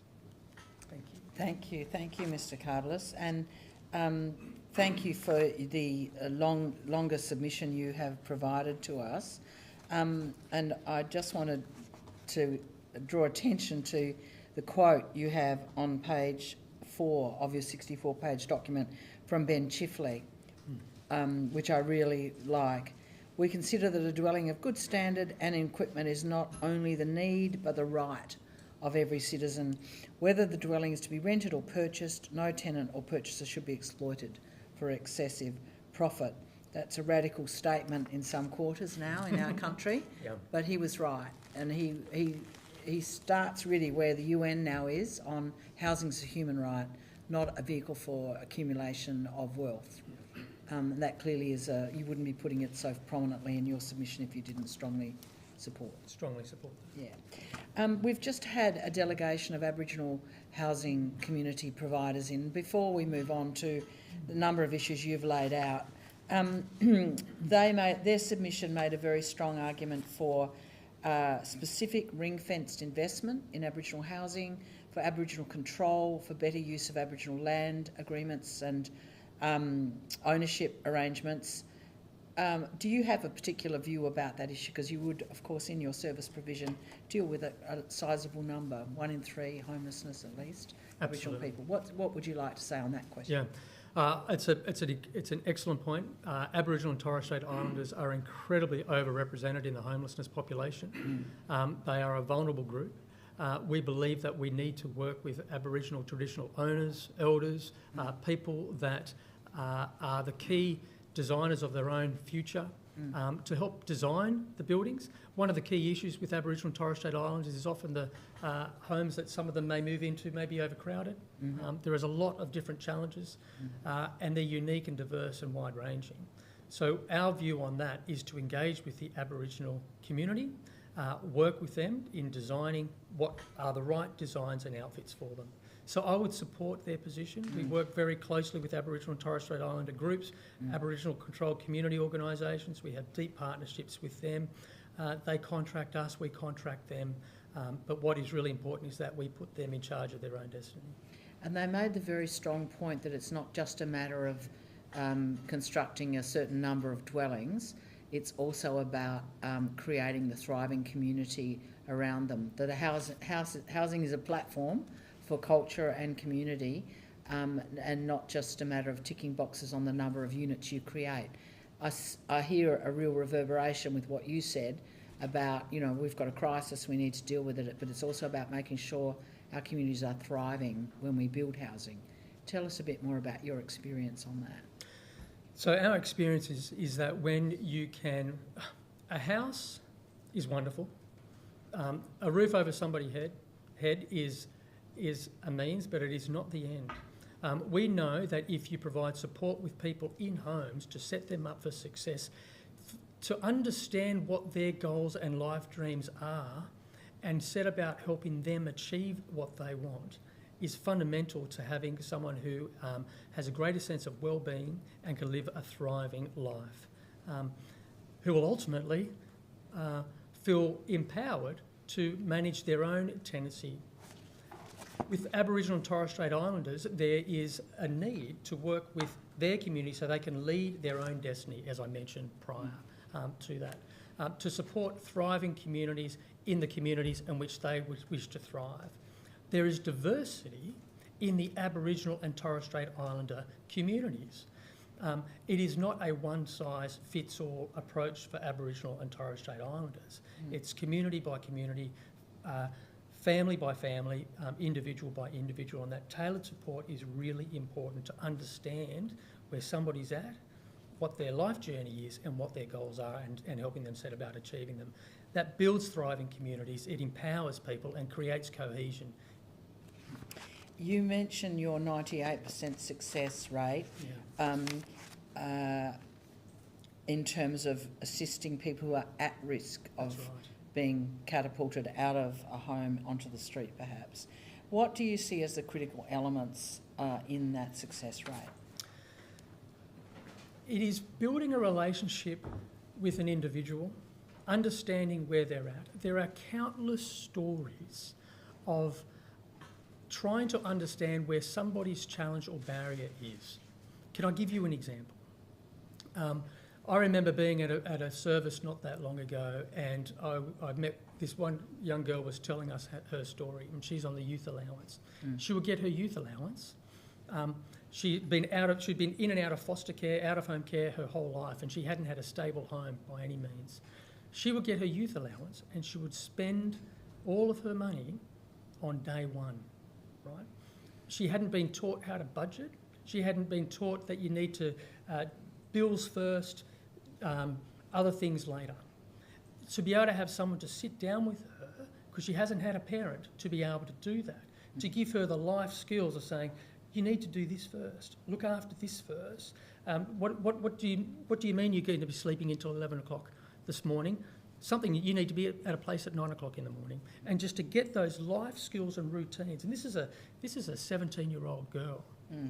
She said that she spent all of her money straight up at Mecca, right? We all know Mecca. But what happens for the next fortnight? What does she do with a young person that doesn't have the means to be able to look after anything?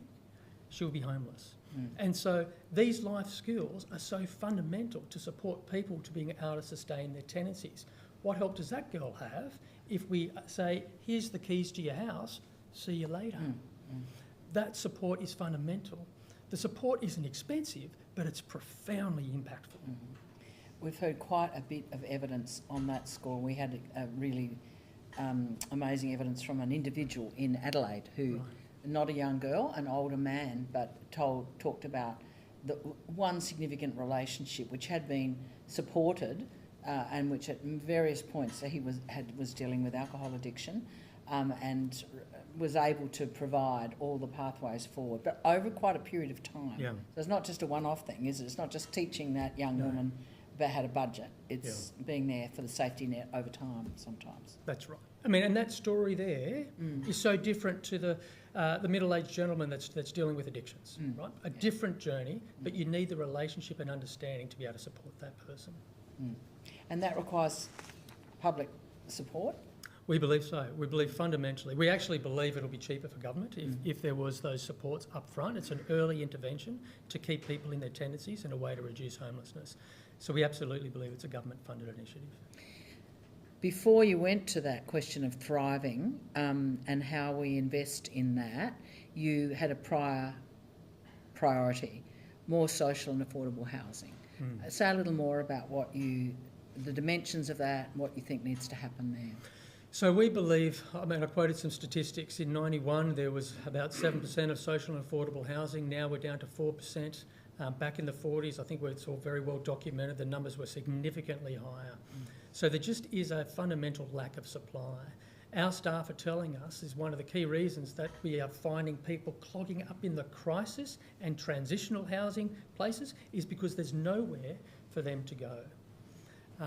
it's a real challenge. It used to be the challenge was in holiday destinations around Christmas time. You had a peak issue, but it's because people that had Airbnbs are letting them out and they're not able to provide affordable rent. Right? It's all year round now, and it's incredibly expensive to be able to move somebody into a place that is much more sustainable. So supply is a fundamental issue. We just need more places to move people into. It's not just any supply though, is it? No, it's What people sort of supply are we really needing? Affordable? We need supply where people can actually afford to live. Mm-hmm. They can actually live within their means, where the small amount of income that they may have will actually be able to cover their rent and also be able to, put food on the table. And when you think about what that will cost, we heard from ACOS earlier about their advocacy was for a long-term plan with a very sizable investment to get to 10% of housing in social hands. What do you say to a government about that commitment? I would support that commitment. I think that's the right benchmark, and I think that's the trajectory that we need to do to get back to a place where people can really thrive in this country, and that we don't have such significant numbers of people falling into homelessness. Like I mentioned before, it's people that are employed. There are a lot of people that are employed that are finding themselves in housing stress. When you one of the things points you make in your submission is that you welcome programs like the HAF, Housing Australia Future Fund. Yes. But you say without meaningful targets and sustained ongoing investment that recognises social and affordable housing as essential social infrastructure, stock levels will continue to fall short of demand. What's your view about that shortfall right now? I think it's a terrible. The shortfall is significant. Now, like I mentioned before, we are so thankful that the government is looking to invest, but this is a long-term commitment. There are challenges in whatever which way you're going to go about building things, the approach to do it. There's going to be lots of different hurdles and challenges, but we are moving in this particular space because, frankly, the supply just isn't there. Yeah. As I mentioned to you before, our crisis accommodations are filling up. Crisis accommodation is only meant to be, maybe for a night or a week or two. Transitional accommodation is only meant to be for a couple of months or a couple of weeks. We're finding people in these transitional crisis arrangements, which is not the right type of house for a mother and her children to live in for up to a year or maybe two. And so that's why we need to have enough supply of homes that they can afford to live in, where they know that they're going to have a roof over their head so that they can bring up their children. Now, it's not just mums and kids, but you can see the impact of families that are moving into vulnerable housing. And so, yes, a home that is affordable is absolutely needed, and there just isn't the supply. So last question from me before I hand to Deputy Chair Senator Brown. You strongly endorse the May budget spend on a national youth housing supplement, which I remember it touches, I think, 3,000 young people. What's your view about what needs to happen more broadly on that front? Is that enough, or what do we need to do there? So youth housing is a fundamental concern. It's like a perfect storm for a young person. What you have is I just explained the example of that young girl earlier, but you have often young children that may have been in and out of home care. The employment that they can get is casualised. They might be working at Woolies or Coles or KFC or McDonald's, and they just don't know if they're going to get a shift the next day. And they are needing to compete like anybody else to get rent, to get a home. Now, so as well as the fact that a young person is looking to get ahead, looking to get an education, needing to hopefully go to university to get a career. So you've got a perfect storm of someone needing to be at a particular place that doesn't draw an income, maybe education, casualised employment, which is insecure, and on the lowest income on welfare, needing to compete like everybody else in finding a rental home. And so what you have is our future in such a high, vulnerable area, which are our youth. And so The challenges that you have is if we don't intervene early with these young people, what happens when these children become young men and women and adults, and what are the challenges that they're going to be holding with them in Australian society? So yes, that is an area where I think significant investment is required. Great. Thank you. Over to you, Deputy Chair, Senator Brown. Thanks, Chair, and thank you for your submission and coming along today. You had 3 recommendations, and which is now, I believe, reduced to 2, having, I think, the youth housing supplement being delivered in the last budget. So I'm just trying to get an understanding on your view of the HAF. Now, I know you're calling for it to be expanded, but what is Mission Australia's view on the HAF as one of the initiatives of the Australian government? So we support any initiative that is going to increase the supply of housing in this country. There are lots of different mechanisms, I would assume, to be able to achieve that. And I think that there are pros and cons on each of them. I probably don't want to go into the detail of the mechanics of it, but we are absolutely supportive of increasing the supply. We would like to see in the medium term that we move from 4% social and affordable housing to 6%, and then to the quote earlier, 10% would be ideal in the longer term. So we would like to see an expansion of the HAF, but to the other point, would also like to see the supports for people in these homes as well funded. So I'm not sure whether you can answer this one, but we're now on round 3 of the HAF. Yes. And of course there are targets under the HAF, as you would be aware. And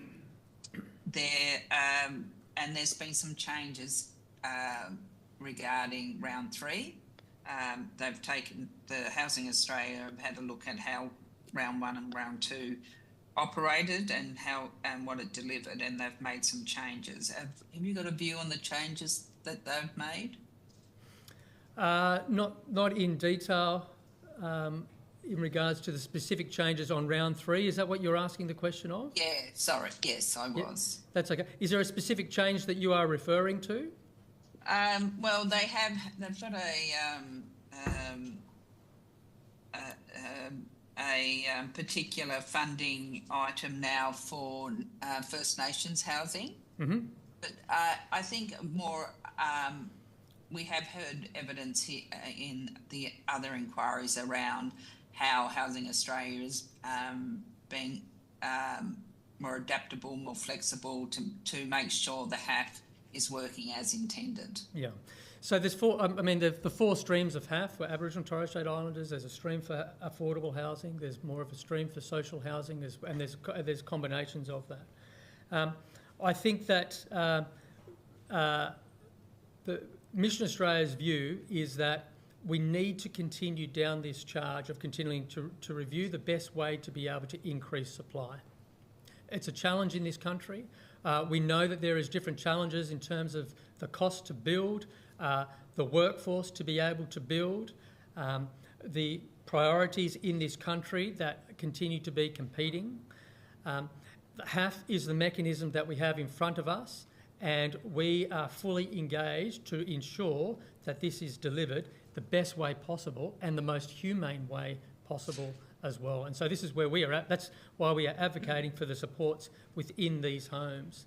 So our view is this is the mechanics that we have in front of us, and we are behind it. Thank you.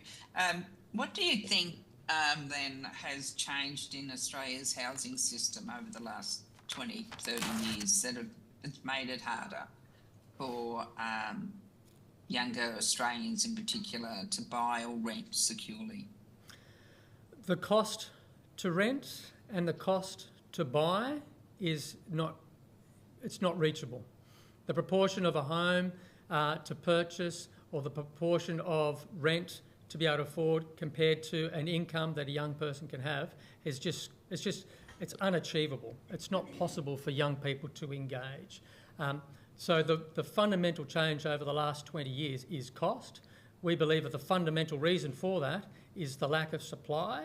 And when you have the cost and a lack of supply, we need more supply, but we also need more support for these young people to be able to survive in these homes. Tailored support, targeted support. We're calling for services such as intentional supported youth housing like youth foyers, where the currency for a young person to live in those homes is to engage in employment or education with the support of people around them. So the cost is the fundamental issue for our young people. Now, when you have generational challenges like this, underinvestment over decades, you have people that have been living in housing stress, and these young people have grown up in that housing stress with a lot of these young people living in out-of-home care, for instance. And so you do have a significant issue where we see that there are increased levels of mental health challenges, increased levels of addictions.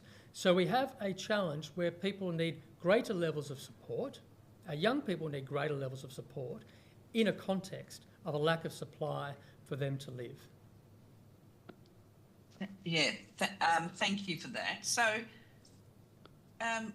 what role do you think governments, federal, state and local, should play in each of the addressing this housing inequality? Well, we believe, like Medicare, that housing is a fundamental right.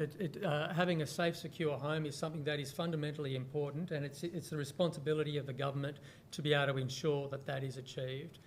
The divide of the have and have-nots in this country is getting much greater, and the people that are unable to engage effectively in the housing market are frankly being left behind. And so we believe that there needs to be greater support for those people that are unable to engage in the housing market. And as I mentioned before, it is a supply, but equally the support for people to live in those homes. And we do believe that that is a government's responsibility. And we believe it'll be of greater benefit for the economy. Obviously. Yep. Across all levels of government, you're speaking. Well, yes. That's right. Yes, I do. I believe that. Yeah. But we can absolutely see the role of the federal and the state government in that. Yes. Thanks. I appreciate that. Thanks, Chair. Thank you, Senator Brown. Is Senator Bragg looking to ask any questions? I haven't had a message to that effect, so I'm going to continue with the last question myself. You mentioned lack of supply. I want to invite you to be more specific. I live in Parkside on the edge of the City of Adelaide. There's lots of supply going in up and down Unley Road and on Green Hill Road. They're all 1.2, 1.4 million to buy. No one I know who's under 35 can even look at them. So they're for different markets than I think what you're talking about. So can you say more about what you mean by supply? What criteria does it need to meet in terms of affordability and location? Yeah, sure. Thank you. So what we are talking about is we can build a whole lot of houses that are incredibly expensive that will continue to be out of reach for the people that we serve. If we were to set blanket targets of let's just get more buildings, then we're still going to have people that are going to be without. We will likely have a whole lot of people that own 7 of them. We need to ensure that there is a greater supply of social housing. We're very focused on more social housing. We actually believe that we need more supported housing. We just talked about youth. Supported youth housing, we believe, is needed to be able to turn this around. So when we are talking about greater supply, we are talking about more social housing, more affordable housing, but it's the proportionality that we are talking about. At the moment, there is a 4% of the total houses that are social and affordable housing. We would like to see that move to 6% in the medium term and 10% in the longer term. So it's that proportionality that we're looking at. Last question from me, and then we'll liberate you. Thank you. Have you looked at the Housing First model in relation to homelessness, and do you have a view about that? Because as I understand the model, it's really saying we get a roof over your head, there's no conditions on it, don't have to be in training, don't have to have a job. We get that core foundation in place. What's your view about that model? The fundamentals are correct. In the paper, you will see that Mission Australia embarked on the Misha project and the Michael project. Okay. And that was where, and you'll see it in our submission, that was where essentially we put a roof over people's heads. There was an example in Parramatta, I believe it is as an example, where we had a number of men that had a range of different homelessness issues, as you do, health issues, unemployment issues, medical issues, and we put a roof over their head. We provide them the supports, and this was a longitudinal study that went over 7 years, and what we were able to find is that the savings to government was profound per person. And there was significant savings to government because these people were no longer turning up to ED departments, getting caught up with the Justice Department, and basically relying on welfare benefits anymore. And by having the smaller cost of having someone supporting them under that roof, it provided a fundamental difference. And so that we were very much, Mission Australia was very much part of the Housing First policies and discussions in that regard. We know that there is a specific program called Housing First, which can get confusing, but the fundamentals of Housing First and the principles of it is something that we are very much supportive of. Okay, great. Thank you so much for your submission and for being here and taking all our questions this afternoon. Thank you Really very much. appreciate it. And if you have any questions on notice, we'd love to get your responses 2 weeks after you receive a copy of the Hansard. Very Great. happy to. Thank you, very Mr. much. Carbis, and thanks for all of your work. Cheers, thank you. Great. We are now... So I now welcome Dr. Martin Duck from Sydney University to the table. Thanks for joining us, Dr. Duck, and I understand that information on parliamentary privilege and the protection of witnesses giving evidence to committees has been provided to you? It has, Senator, yes. Yep. And for the Hansard record, could you please state your full name and the capacity in which you appear? Dr. Martin Duck. I'm a postdoctoral research associate at the University of Sydney in the discipline of political economy. Great, thank you, and you're very welcome. I now invite you to make a short opening statement, and at the conclusion of that your remarks, I'll head into some questions.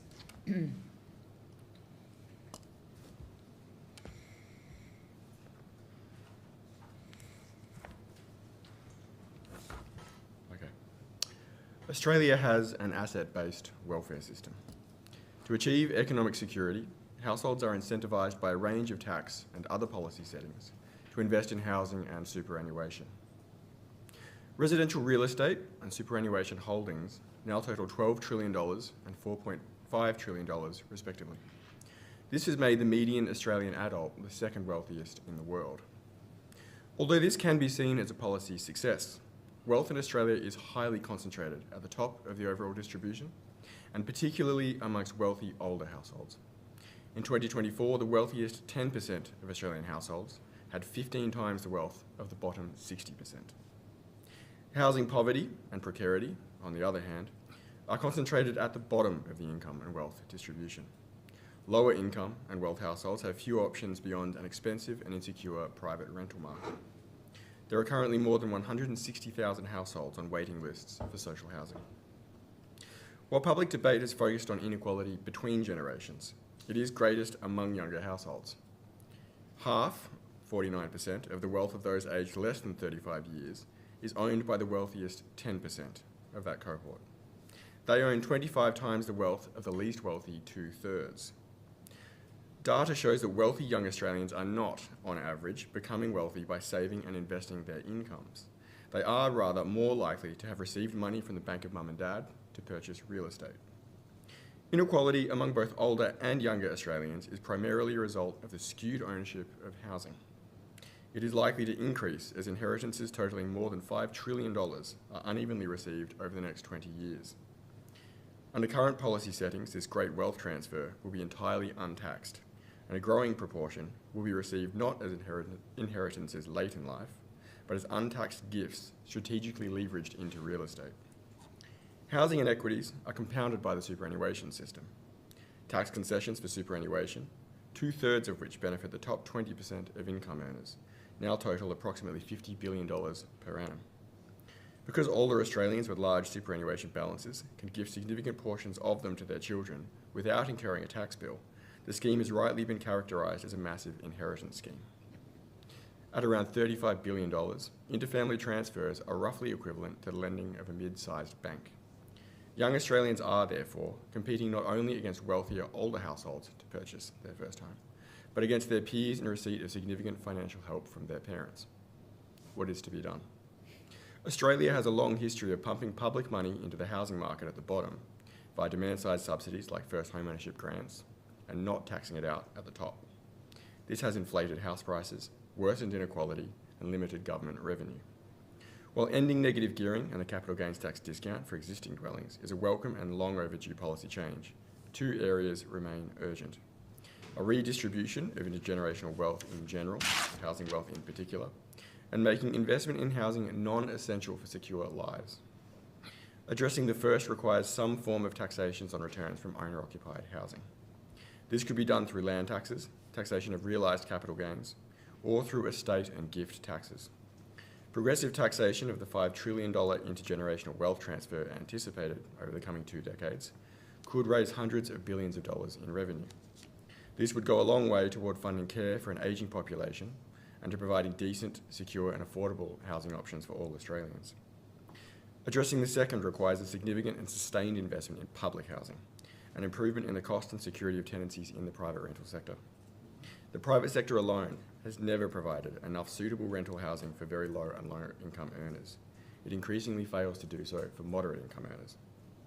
While the Housing Australia Future Fund has been effective at bringing forward new social and affordable dwellings, it is limited by its modest size. A meaningful increase in affordable and social housing requires ongoing investment at scale. Recent research from the Australian Housing and Urban Research Institute shows that the number of dwellings committed to under the HAF, around 40,000 over 5 years, should be supplied each year on a recurring basis. At least 10% of the housing stock should be publicly owned and rent controlled in perpetuity. By way of summary, over recent decades, higher income households have been able to borrow increasing amounts of money at falling interest rates to shelter their incomes from taxation. Some households have accumulated significant wealth, while others have been locked out of the housing market.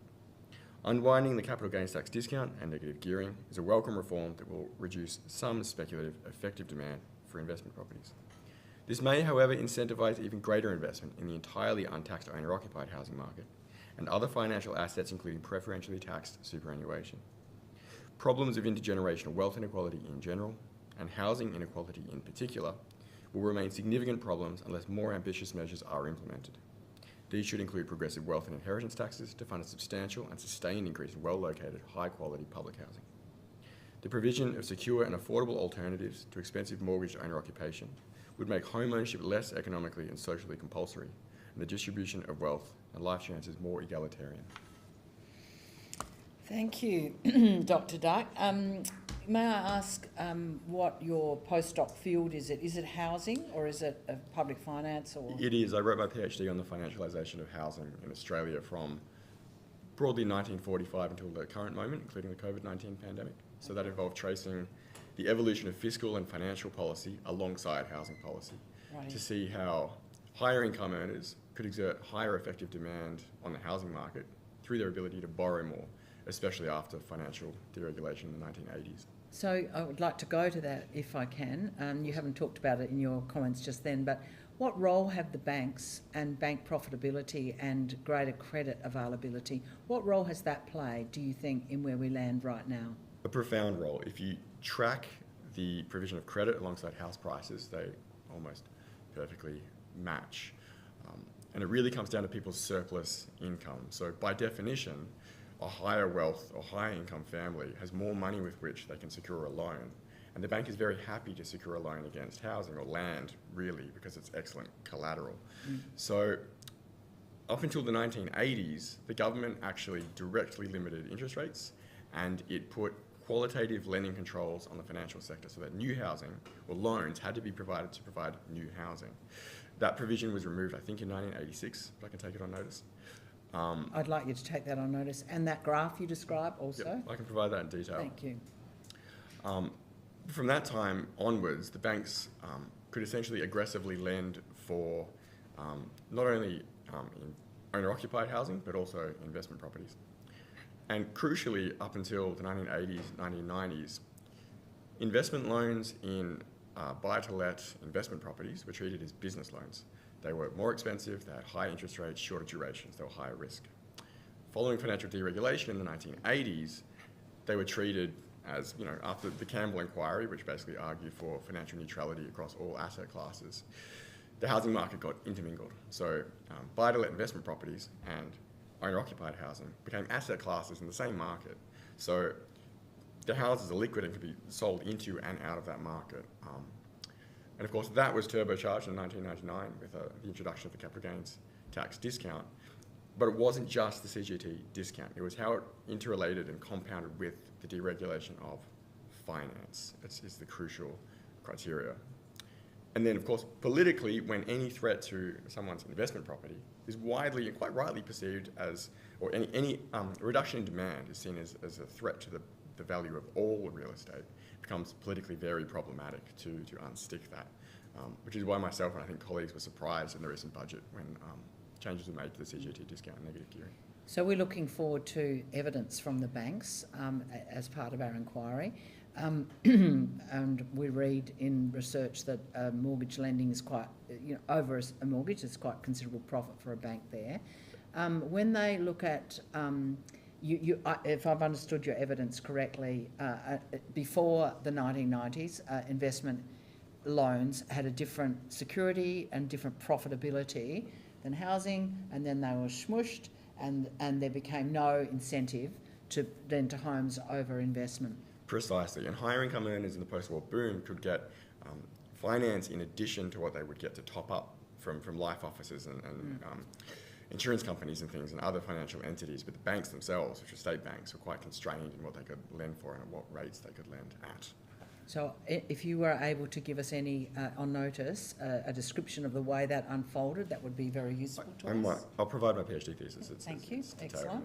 Because the other graph we see a lot of is the change in 1999 in the CGT negative, well, on top of what was pre-existing on negative gearing, and then they track alongside each other. You're saying the other graph similarly tracks. So the bank lending is important. So when we have falls in house prices, internationally and in Australia, it's normally because there's a credit crunch. People can't get finance. Even in the early 1990s, house prices didn't fall all that much during the financial, the crisis we had to have. Interest rates were high, but credit was readily available. People could still borrow lots of money.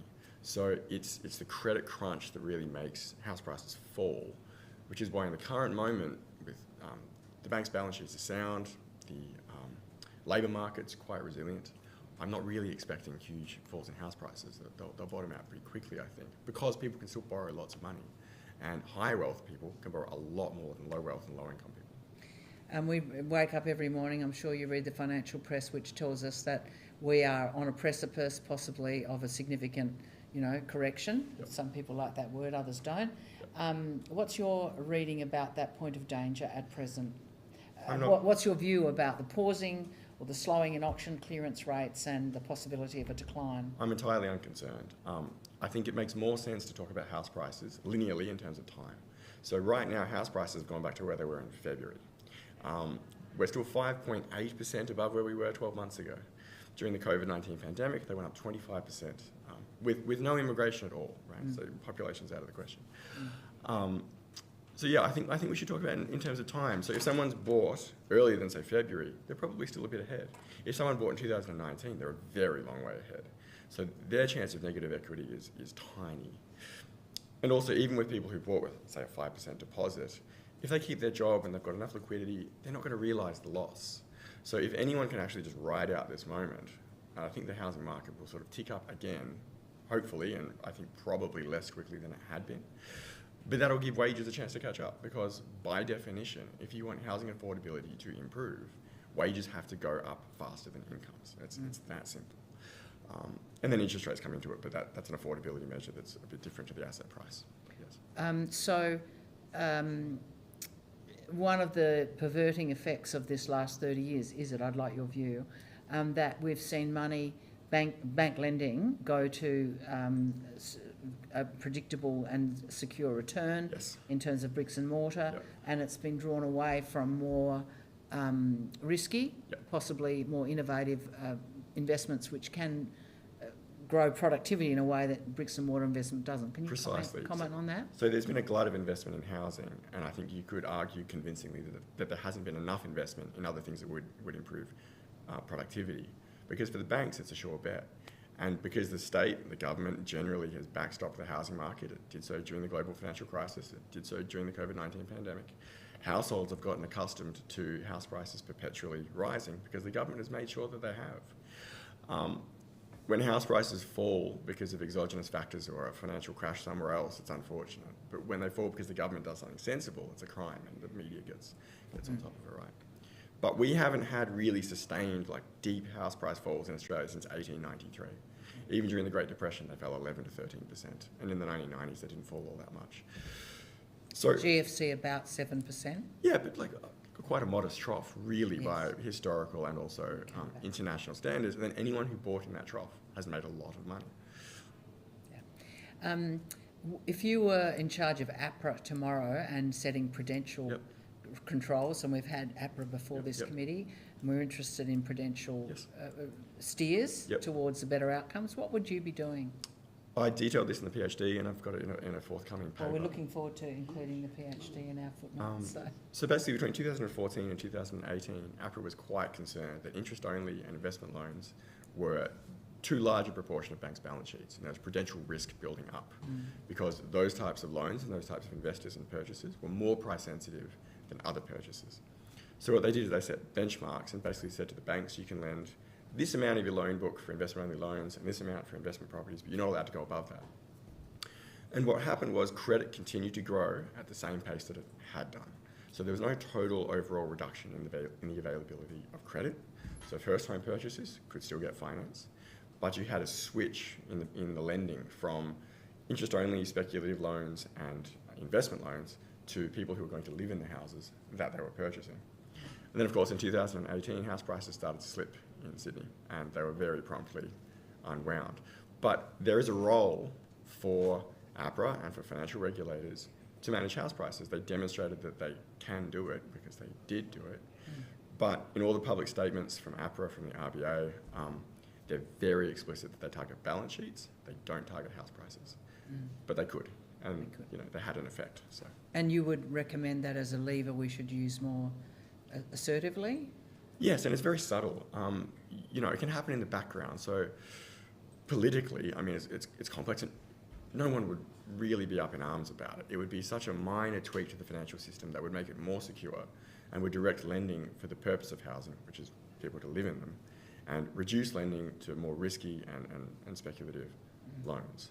So there would be no real adverse effect on the economy. And as they demonstrated, lending kept going at 6 to 7% per annum for the entire period. Thank you. Thanks for all of that and all of your work. Deputy Chair, if I can come to you, have you got questions for this witness? Yes, thanks, Chair, and thank you, Dr. Duck, for your submission. Why and how should housing researchers and housing policymakers shift towards thinking about longer-term intergenerational housing policy rather than being driven by the pressing needs of the electoral cycle? Great question. I think we need to take a systems perspective. So it's incumbent on me as a political economist to see the entire system in its entirety. So from a very mainstream perspective, you might say it's all supply. If we just built more housing, house prices would fall. That might have a minor effect on rents, but it's not actually going to solve any of the problems. And if house prices fall, there's a reduction in total wealth, but there's no distribution of that wealth among cohorts. If more people can purchase dwellings, appreciating house prices will be spread over a larger cohort because by definition more people are bought into that asset market. But I think we need to think about housing as an asset market, which is deeply speculative, which is driven by things like finance, by things like tax, and by things like expectations. If people expect housing to fall in price, they'll be very reluctant to go to an auction, so clearance rates are now below 50%. If they're anticipating strong house price growth, they will make that true by turning up to auctions and bidding strongly for housing. So I'm working with a lot of colleagues at the Australian Housing and Urban Research Institute. We're doing this sort of research, but it really is trying to grasp the whole system and see that housing is a very long-lived asset, and that in any given year, only 1% of the housing market is new supply. The price of housing is over-determined by the existing housing stock. It has such inertia and such weight as an asset market that I think that's the way we need to conceptualise it. Thanks for that. That was very interesting. Now, you said you were going to, I think the chair asked for a copy of your research, didn't she, or your doctorate? Is that right? Yes. Yep, happy to provide it, yes. Yeah, that'd be good. So does your research on impediments to housing tax reforms tell us, what does it tell us about obstacles to tenancy protections and limits to rent increases, like we've seen through a better deal for renters? I think, does it tell us anything? Which I touched on earlier, is the fact that the rental sector is an asset positioned in the exact same housing market as the owner-occupied sector. So any threat to tax incentives for buy-to-let properties has been perceived as a threat to the entire housing stock, which 60-something% of households in Australia are still bought into. So I think that's the main impediment to reform. Does it discourage supply and investment? I don't think so. And if people want to get a capital gains tax discount, or they want to negatively gear a property, they're absolutely able to build a new one at the moment. So that should incentivise new supply.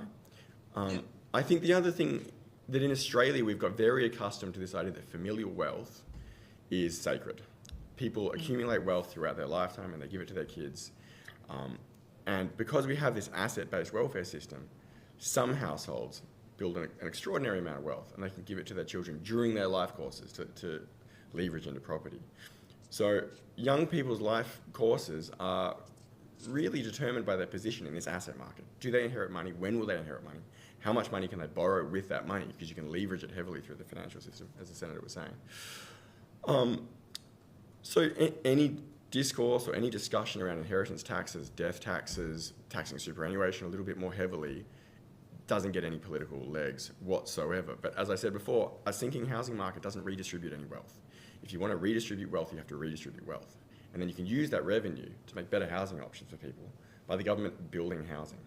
Up until the 1970s, from 1945 to 1970, the government built 16% of all dwellings in Australia. We sold a lot of them off after Menzies in 1956, but 16%. At the moment, it's around 1%. So the government has had previously the capacity to build a lot of dwellings directly. It still has that capacity if it wished to do so, although there's some tightening in labour markets and with trades and things like that, but that's a question for industry policy. But the state still has the capacity to do this, and it's a political choice that we don't do it. And colleagues and researchers have been saying the same thing for a very long time.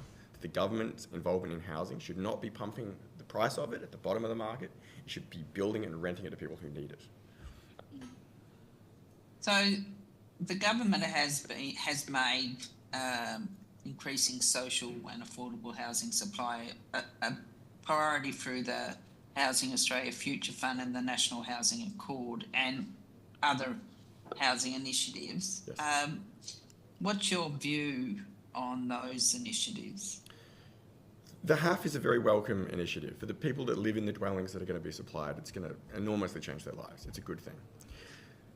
Half of those dwellings are affordable housing. That's set at 74.9% of market rents where the dwelling is located, with an income threshold of 30% of the tenant's income, usually. Because land prices and house prices are so high and rents are so high, that affordable housing is not that affordable for a lot of people.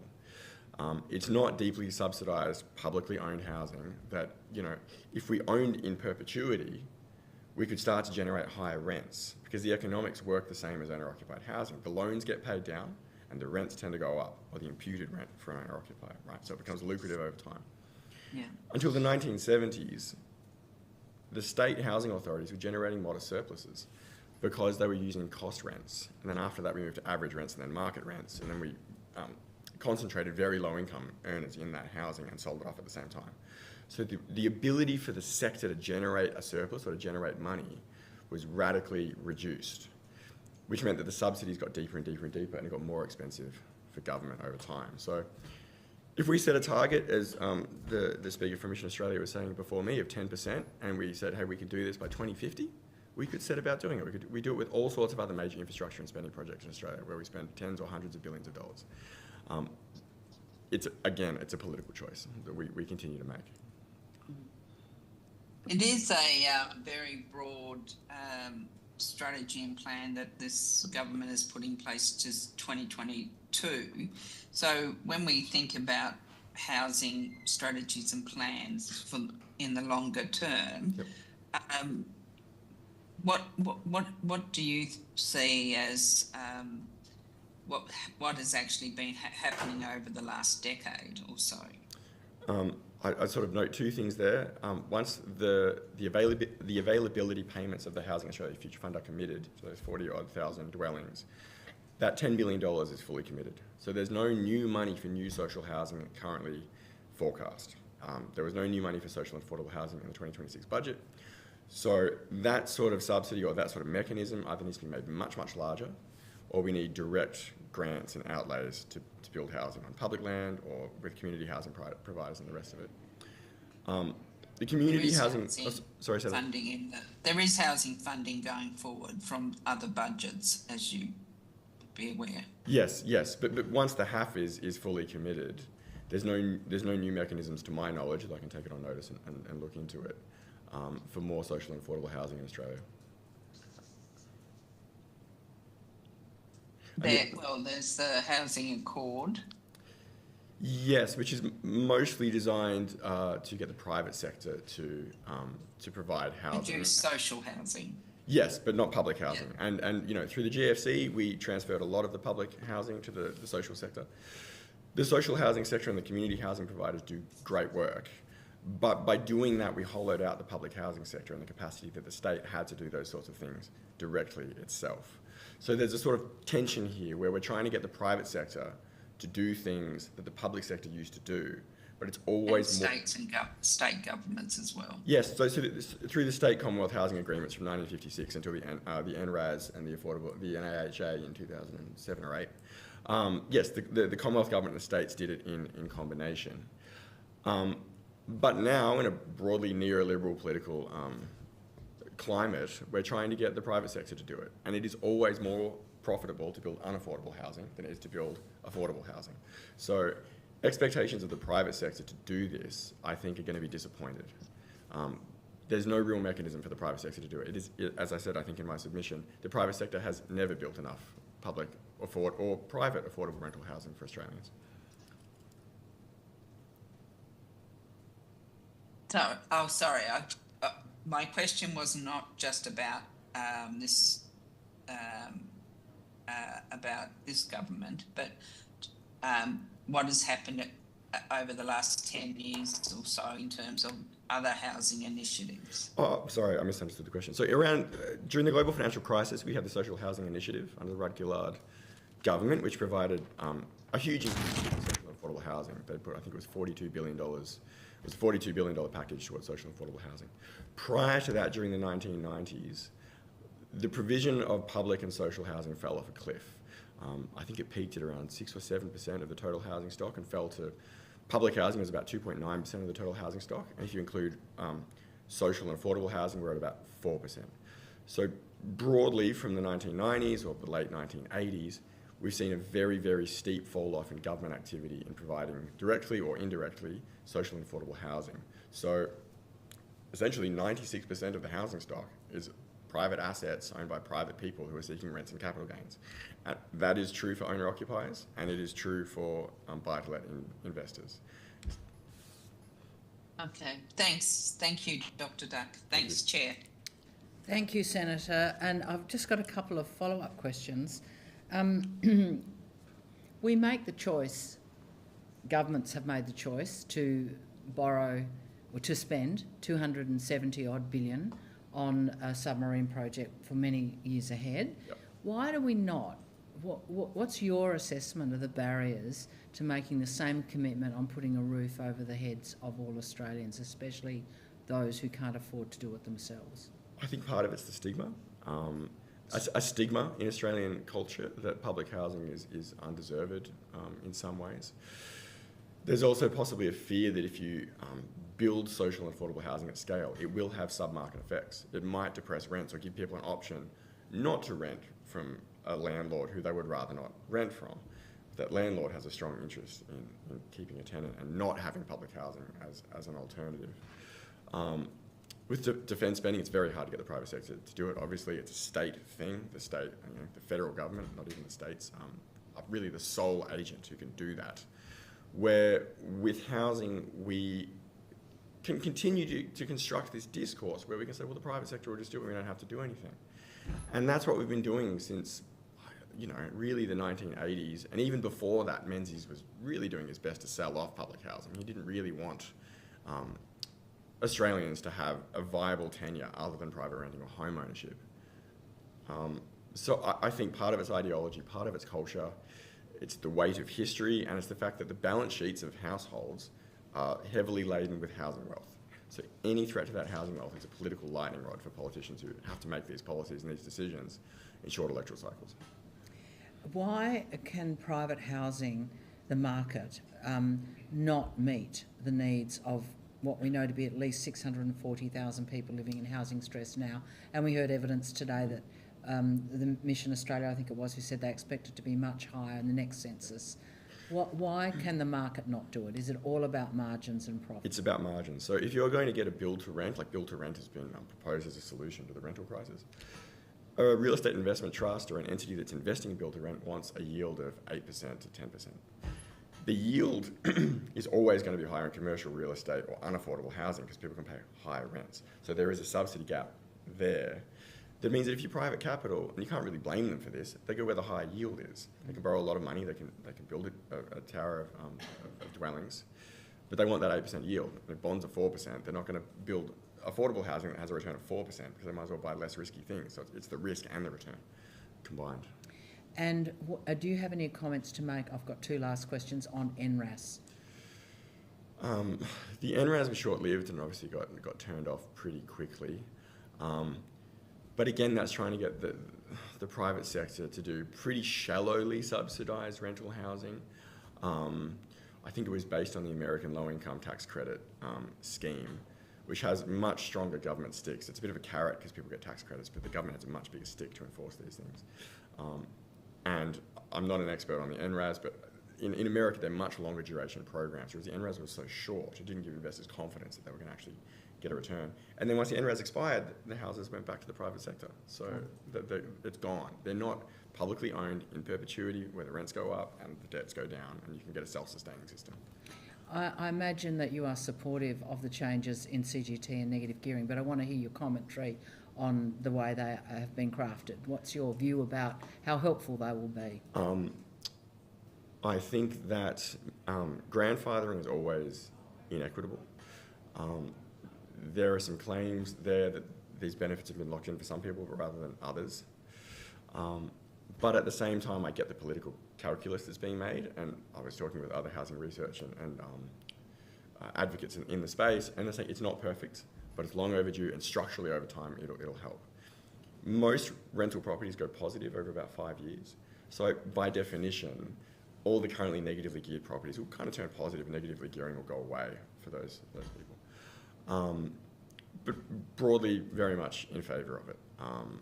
Yeah. And do you think you'll ever get a job in the Treasurer's office as long as you're proposing an inheritance tax and more tax on super? They might hide me at the back somewhere on a desk, keep me out of sight, but it's the freedom an academic has, I guess, to protect. Right. Well, look, thanks so much for your research and for bringing your research to us. It's very relevant to our inquiry, and I really appreciate you appearing and speaking very quickly. My sympathies are with Hansard to try and get all of those words down on. I'm sure they will do it extremely well. In 2 weeks after you receive the Hansard, which you may need to correct, yep. We look forward to hearing any further material you want to bring forward, and certainly to receiving an electronic copy of your thesis. Thanks, Senator. Great. Thank you, Dr. Dart. How are we going time-wise? 7 minutes behind. That's not far off.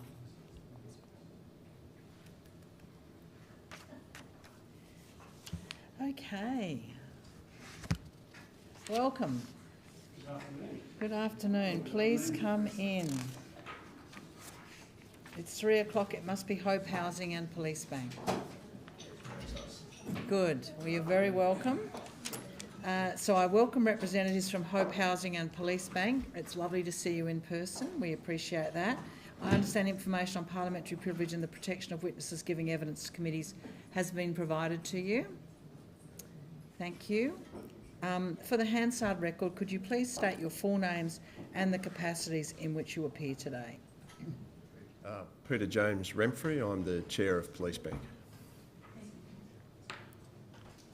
Philip John White, I'm the CEO of Hope Housing.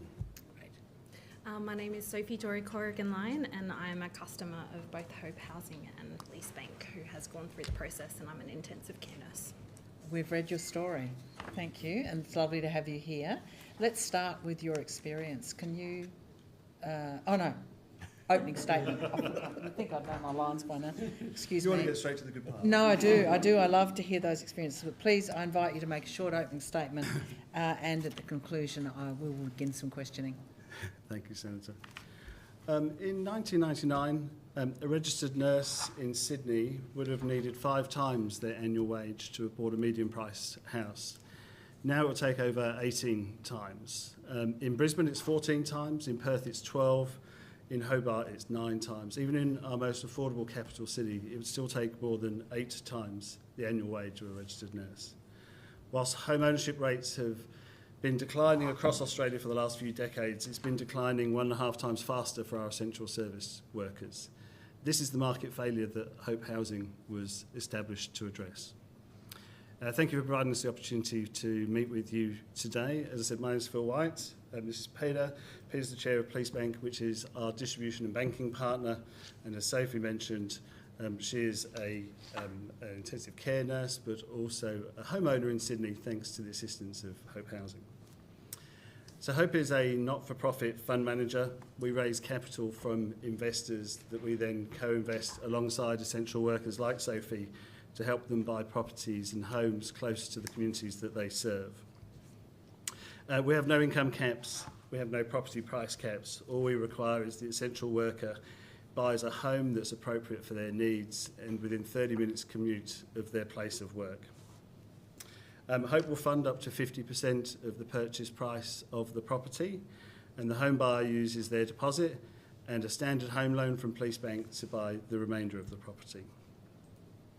In our pilot program, we've invested $20 million.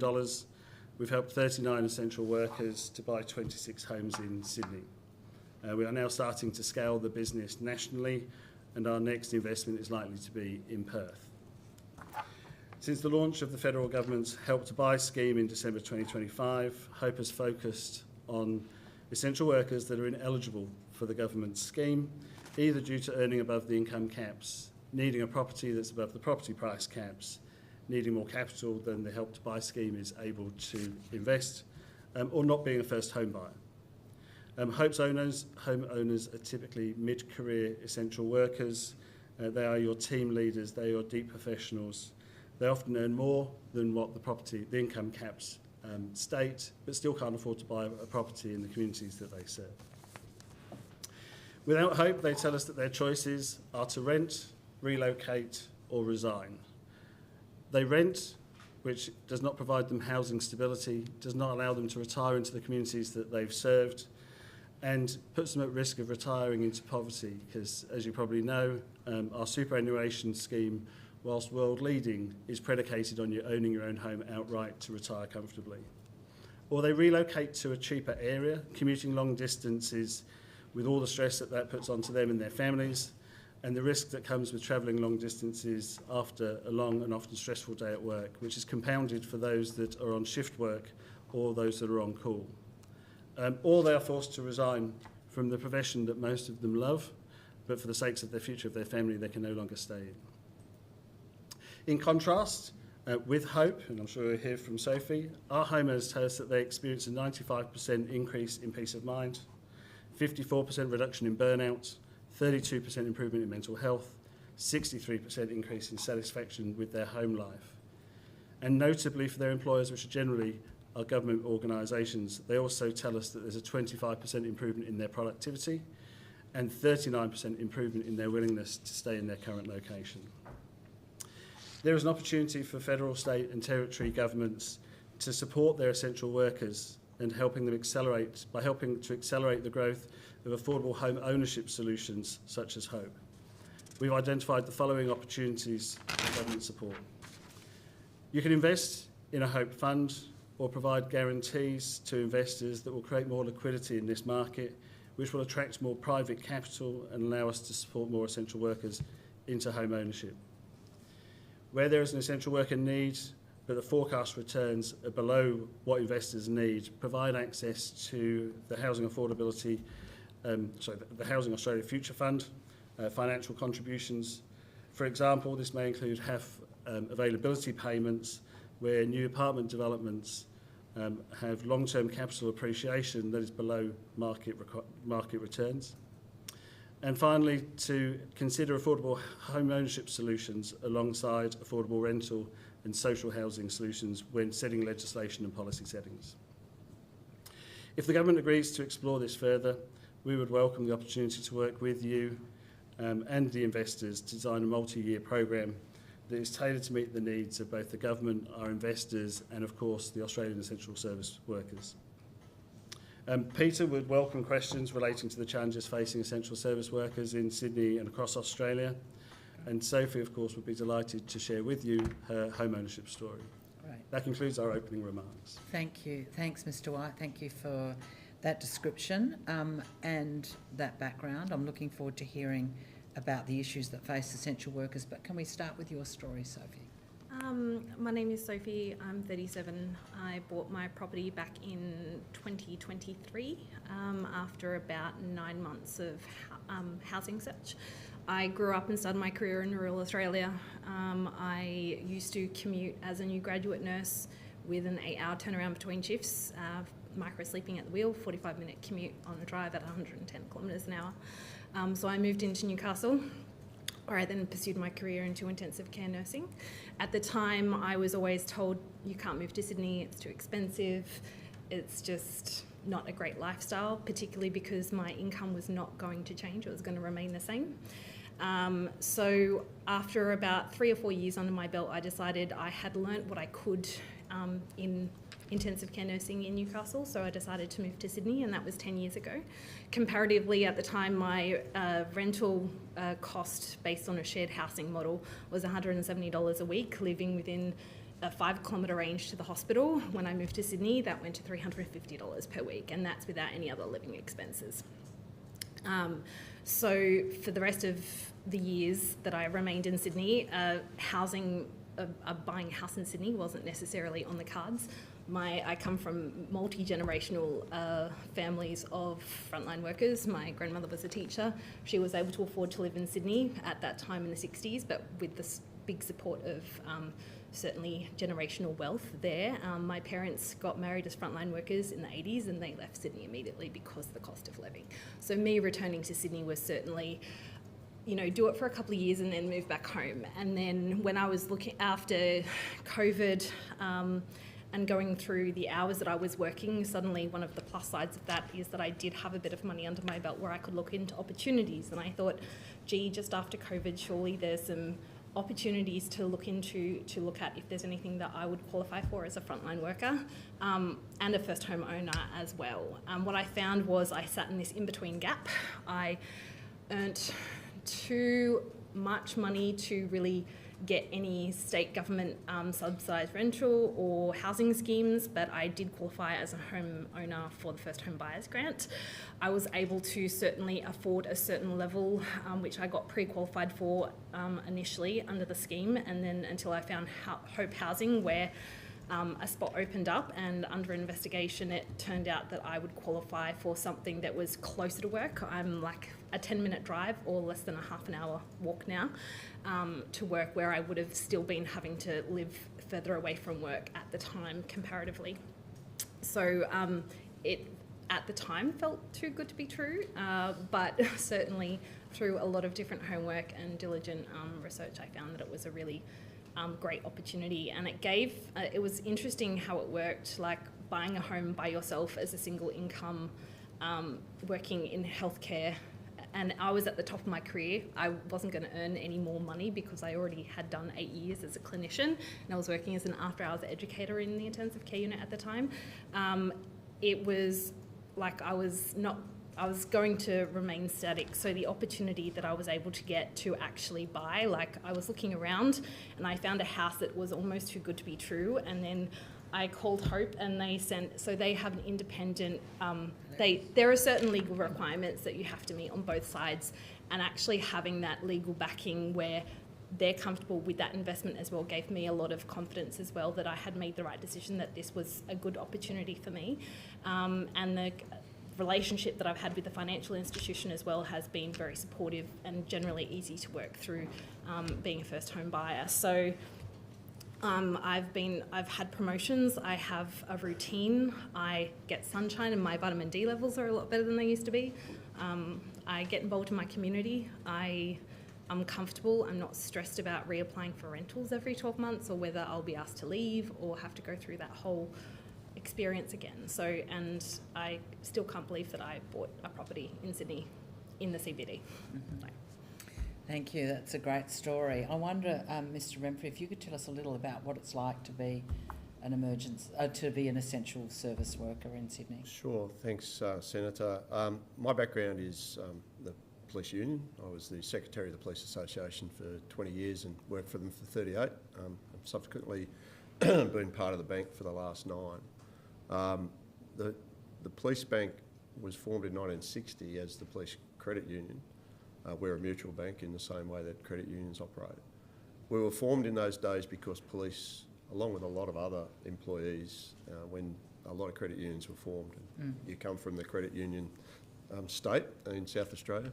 Yep. I'm a conscript, absolutely. Ever go near a bank? Police couldn't get loans. So the police credit union was formed to fill that void. Increasingly, we're at a point now where whilst police can get loans and they're very competitive in the open banking market and very sought after, they can't get houses. They can't afford to purchase anywhere near where they work, particularly if they're working in and around Sydney. But it's also increasingly a problem in regional areas that we hear a lot of. Hope Housing came and approached us, and we went through a lot of due diligence. It was a very novel approach for a conservative old lender, as we were and are. Went through our due diligence, got the regulatory approvals through APRA, and all the legals done, and we've now, as Phil said, funded 36 essential workers into homes. We've proven the concept. We know it works. We just need to get it to scale. We've now got 2,000 people who are interested. Oh, wow. And that's without any advertising because we simply haven't got the finance on the Hope side. The police bank's going very well, and our lending's very strong, and we've got the capacity to be able to get this to scale, and we're very keen to be able to do that. Not for profit reasons. All our money goes back into the business, but most of it goes into funding police legacies, for example, and other issues around that. We encourage people to pay their loans back. We don't encourage them to stay in debt. That's the nature of a mutual. But the crisis is compelling. I was talking to my colleague Pat Gooley, who took over as secretary from the Police Association, and he informed me that this is an anecdotal story, but it's actually something I had previously heard, and that is one of the big 4 banks has a major facility opposite one of our police stations in Sydney, and a visiting executive walked through the car park and saw some legs sticking out of cars. Asked what that was. It was an arrangement that had been entered into to allow police to sleep in their cars between shifts because the commutes home were so great. And that is a all too common story, couch surfing and a whole range of those issues. The dangers that we see, obviously, long commutes with police and other emergency services people who are critical to keeping our society going, our streets safe and our hospitals running, and mistakes will inevitably be made with fatigue. We don't need to add to that with long commutes. And the founder of Hope had approached us because he had some personal experience back in London. His wife was a nurse, his brother was a police officer, and he saw firsthand the problems that were had, and he decided to do something about it and established Hope. And we're very pleased that he has, but we, as I said, we're just trying to get this to scale so that we can help as many people as we possibly can. There was a recent parliamentary inquiry in New South Wales that was chaired by Alex Greenwich into key worker housing, and he coined the term the missing middle, and that's precisely, I think Sophie mentioned it earlier, where our various people are. Whilst we represent police in New South Wales, the AFP and Tasmania, we have opened up our bond to all emergency services workers under the definition of HOPE, and we've funded nurses and teachers and other people under the definition, and we're more than prepared to continue to do that. So that's the critical issue that's facing New South Wales. We've got a massive shortage of police in this state at the moment, and critically in the city areas it's more endemic because people simply can't afford to live. So for the first time in my my memory of 40 odd years working in the industry, they're now allowing police to go straight to regional areas just to get them into the job, whereas previously to get back home to Newcastle, as people used to call it, was something you'd have to wait for many years and for a vacancy to come up. But now the vacancies are there, and as a result of that, it's a critical problem in the biggest city in the country, and that problem's not going to go away. We're just very keen to seek any support we can for this. We see government's role, as government has over the various years, to show leadership in terms of the private sector, and we've been speaking to the various super funds about investing. For various reasons, we haven't yet cracked that nut, but we will. The returns on investment are pretty good, and it's in the order of 10% per annum, but they have to be patient investors. And the super funds in particular are in a position to be able to do just that. Instead, we saw a situation on the weekend where there's an announcement by Aware Super, the biggest super fund in Australia, I think, at the moment, where they're Germany. $1.9 billion, and yet... in Germany for student housing, is that correct. the one you're talking about? Yeah, well, sorry. Problem in Australia, fellas. Exactly. And the various issues regarding their reluctance to invest, initially we were too new, we hadn't been proven. Those two things are now being ticked off. Too small is often the catch cry, but surely an emblematic investment in Hope Housing by our various super funds who invest on behalf of the essential workers should be able to provide assistance for those very workers and at the same time get a return. Yeah. The other I'm aspect... going to have to interrupt you because we're going to run out of time. Yep. I want to make sure that senators get an opportunity to raise issues with you.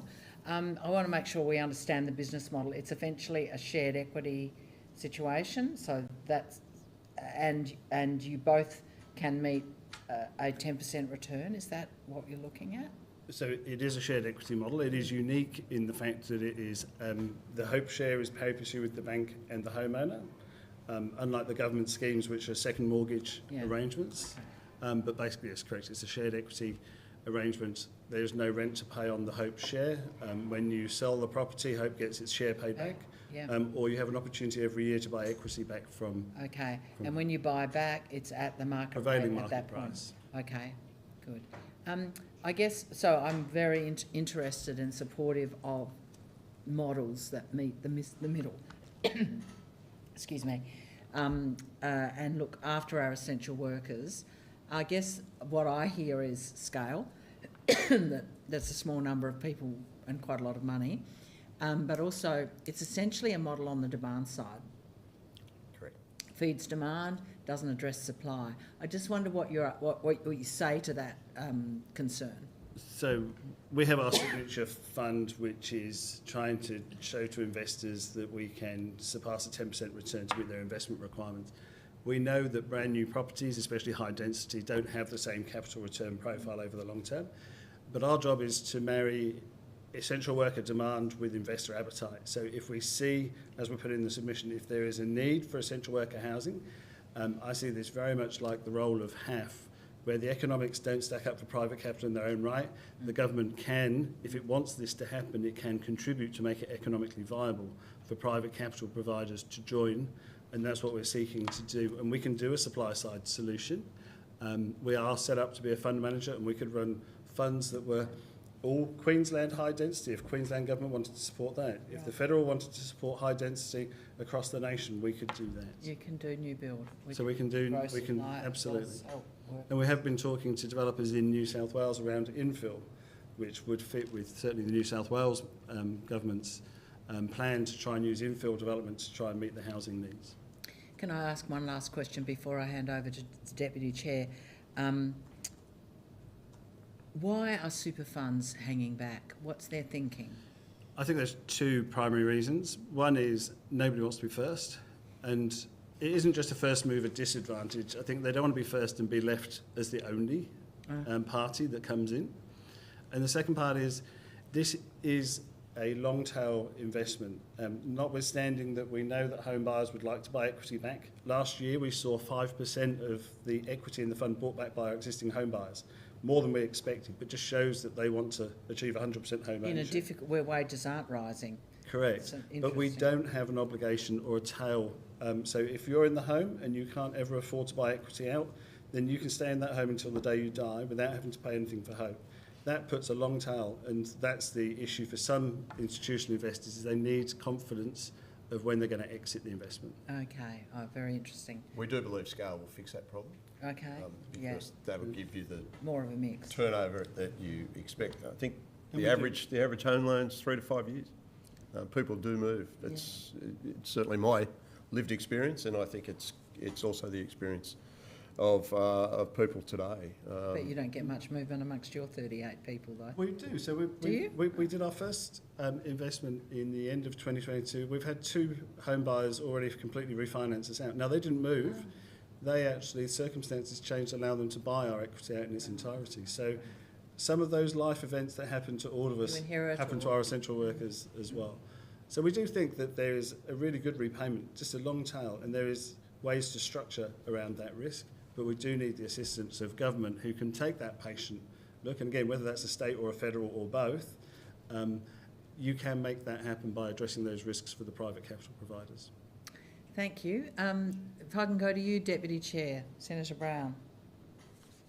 Thanks, Chair, and thank you for your submission and your evidence today. And to you, Sophie, thank you for coming along and sharing your story. First of all, I just want to come directly to the recommendations in your submission. What role do you think large, capable institutional investors should be playing under the HAF? So for Hope Investment, we offer a diversified exposure to a new asset class for institutional investors, and the work that we've done ourselves, and we've also seen from the professors at Macquarie University, show that this diversifies really well into a large balanced portfolio. So I think when we are a large mature investment, it stands on its own right and will be attractive to institutional investors. It is the newness and the stage in our growth that needs to be supported to attract institutional investors. There is a chance that we will find institutional investors who are brave and courageous and see the benefits of this early, but we know that government could accelerate that by making it more attractive and de-risking it for those private investors. So you think there's a role for institutional investors in social and affordable housing? Yes, we wouldn't classify Hope as social or affordable. We class it as a home ownership, affordable home ownership solution, or progressive home ownership solution. I think we say that for essential workers, it is short-sighted to only provide affordable rental solutions for them. They should, as career essential workers serving their communities, 15% of our working population, they earn good money. They should be able to own a home. And we just know that with 18 times the annual income in Sydney, that gap's never going to close. Even if house prices don't increase over the next few years, they're likely to always be outpacing wage increases. That means there is a permanent gap for some of our essential workers that can't be filled by a deposit and a home loan alone. It's going to need to have additional capital alongside it, with the likes of Hope or other shared equity as being one of those solutions. If I might add to that, we're very keen not to impact on the important role that government has to play in providing social and affordable housing. We don't think it's appropriate for police officers, nurses, teachers to fall into that area of social welfare. That's not what we're about here. It's about providing an opportunity for essential workers to achieve financial security through home ownership. And it's only, sorry, Senator Brown, but it's not all essential workers either. We had a early childhood worker in here today who's renting. They would not be able to. Would they? Do you have people at that lower income level? We typically start where the government schemes stop, because we don't need to compete with them. There's more demand out there than either of us can satisfy. So if they actually comply or would be eligible for the Help to Buy scheme, we'd allow that Help to Buy scheme. We did exist before Help to Buy was around, such as in Sophie's case, but we can take others. So we are talking to an investor in WA, that's a high net wealth investor who's passionate about helping families escape domestic violence. Now we've gone, where do they live? So they're providing transitional accommodation from crisis before they leave that transitional accommodation. We say, where do they go? Well, they go into the private rental market. We say, why wouldn't we apply our model to people that are leaving transitional domestic violence accommodation and allow them a route to home ownership? For security of that family, wouldn't that be a much better application? So if that investor wants to focus some of their money on helping that, we can apply our model in that. In the same way as if there's investors that want to help particular cohorts of essential workers, we can focus their money on that particular cohort. Sorry, Senator Brown, I interrupted your questioning. That's fine. So essentially, your suggestion, well, one of your recommendations is about adding another a progressive home ownership option, I think you call it, to the HAF program. Is that right? Correct. And the reason for that is so it enables you to attract more investors? There's a number of ways the government can participate. One of the ways we say is with patient capital that's more patient than the private capital, so it would be repaid last. As we talked about, there is this long tail. If the government wanted its capital focused on the long tail, private investors could exit much quicker, which would be more attractive for them. Alternatively, you could just invest alongside all of the other investors and have the same return. We still think that would be attractive to invite more private capital to join as well. So we think there'll be additive impact on every dollar that the government invested with Hope. Okay, all right, thank you. But can I also ask, what do you see as the biggest barriers to increasing Australia's housing supply? The capacity, long-term constraints on supply? We are not particularly focused on supply solutions. We can deal with both supply and existing stock. And our focus is helping essential workers into appropriate housing within 30 minutes commute of their place of work. Okay, well, thank you. Thank you. I appreciate it. Thank you. Thanks, Senator Brown.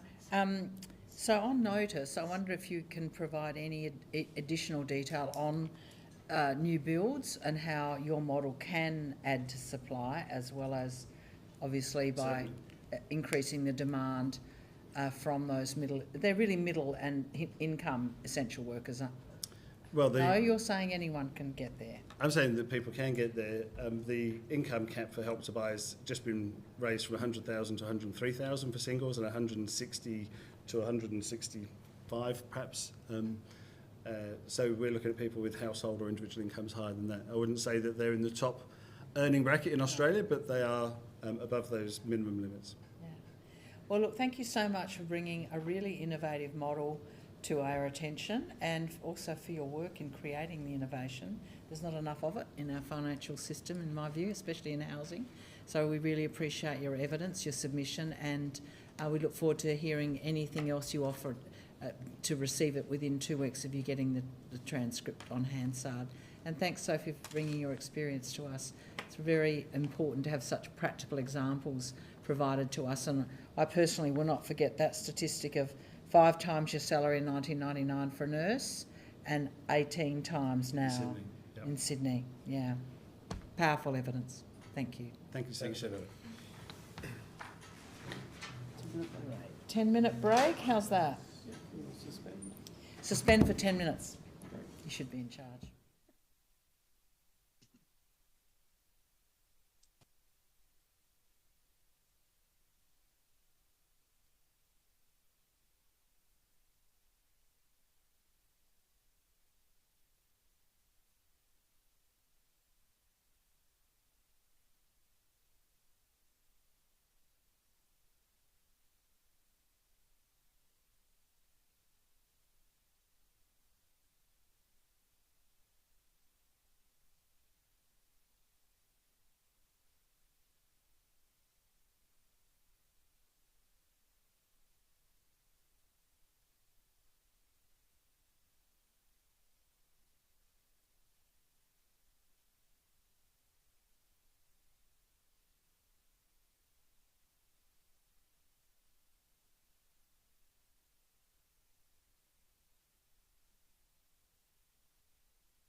Hello?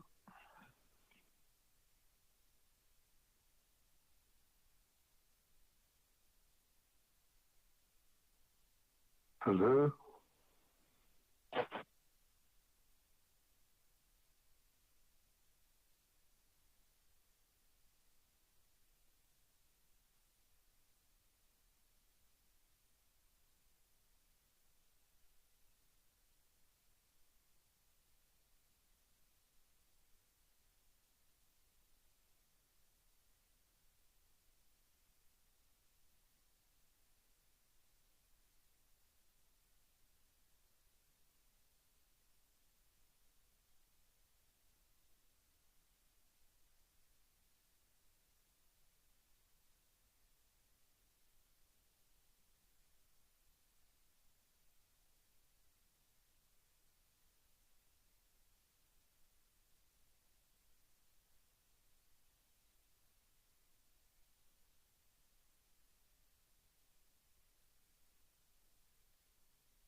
go. Thank you. I now welcome a representative from the Evatt Foundation. I understand it's Professor Frank Stillwell. Are you there, Frank? I am. You can hear me. That's great. You're very welcome. I understand that information on parliamentary privilege and the protection of witnesses giving evidence to committees has been provided to you. Yes. Great. For the Hansard record, could you please start by stating your full name and the capacity in which you appear? Yes, my name is Franklin Stillwell, and I'm the president of the Evatt Foundation. Terrific, thank you. And I now invite you to make a short opening statement, and at the conclusion of your remarks, I'll invite members of the committee to ask you questions. Thank you very much. I welcome the opportunity to present evidence before the Select Inquiry.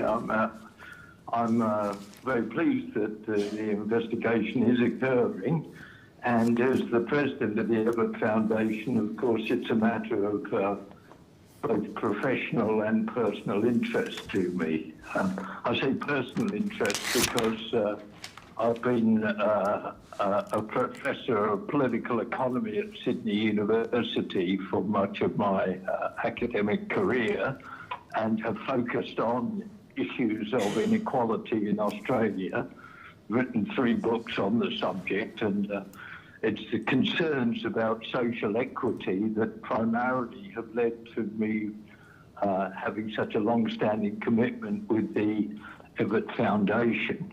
The foundation exists to promote progressive economic policies, social policies, foreign policies, but inequality is a theme that runs throughout the various concerns of the Evatt Foundation.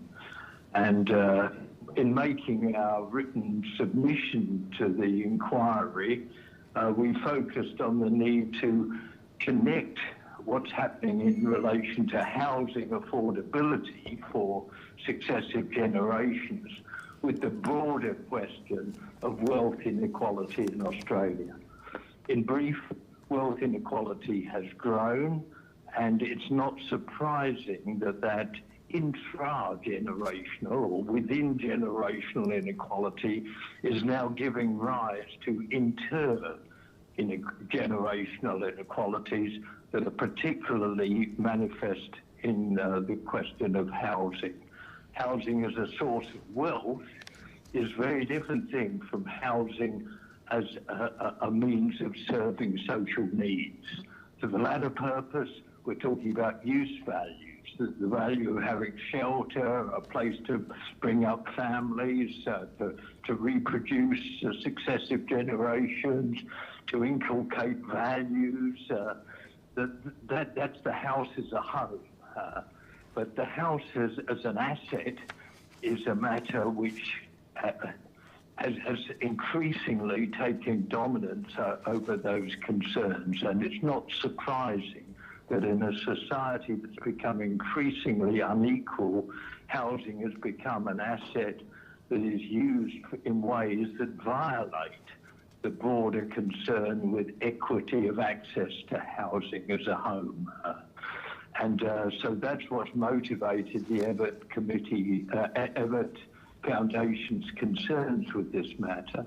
And we argue the case for tax reforms, many of which have actually been implemented in the latest federal budget.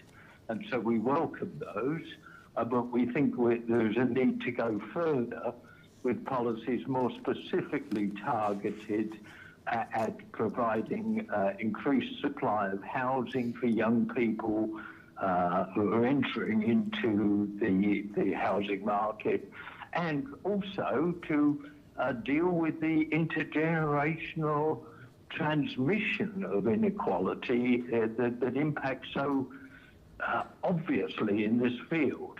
I'm thinking of the so-called bank of mum and dad, which is accessible to children of wealthy families, but not to others. I mean, so the inequality that operates through access to the bank of mum and dad becomes magnified over time. these are the sorts of concerns which our submission raises, and about which I'm more than happy to answer any questions or deal with any comments by members of the committee. Thank you, Professor Stillwell. Thank you for to the Evatt Foundation for the submission and for your opening comments there. I would like to start with your comment about widening inequality and how increasing widening intra-generational inequality between the rich and poor in every age group has fuelled what is now quite a significant and growing problem, is it, in your mind, and that is the intergenerational inequality. Do you see this, the focus of our committee? We don't want to see an intergenerational war here, but we are conscious that on housing at least, we are at a watershed moment where something very significantly different is happening for a generation in terms of younger generation, in terms of home ownership and renting. What's your comment about the relationship between those two, intra and inter, and how one's fuelled the other? Frankly, one feeds the other. The intra-generational inequality fuels the intergenerational inequality. If the former was reduced, the latter would be less pronounced automatically. And so that's why I think we need to dig into those questions about why within generational inequality has increased so much in Australia in the last few decades. To my mind, the single most important factor is the way in which taxation has favoured capital rather than labour. Now, taxes are levied, of course, on incomes from wealth as well as incomes from work, but particularly since the Howard government years, capital has been favoured, and housing has become the dominant form of investment in housing wealth for those who can get onto that bandwagon. And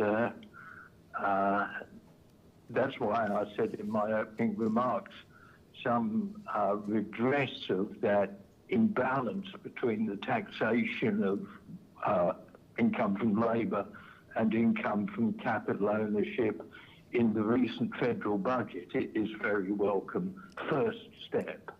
But of course, if one really wanted to explicitly target the intergenerational transmission of wealth, one has to deal with questions of inheritance too.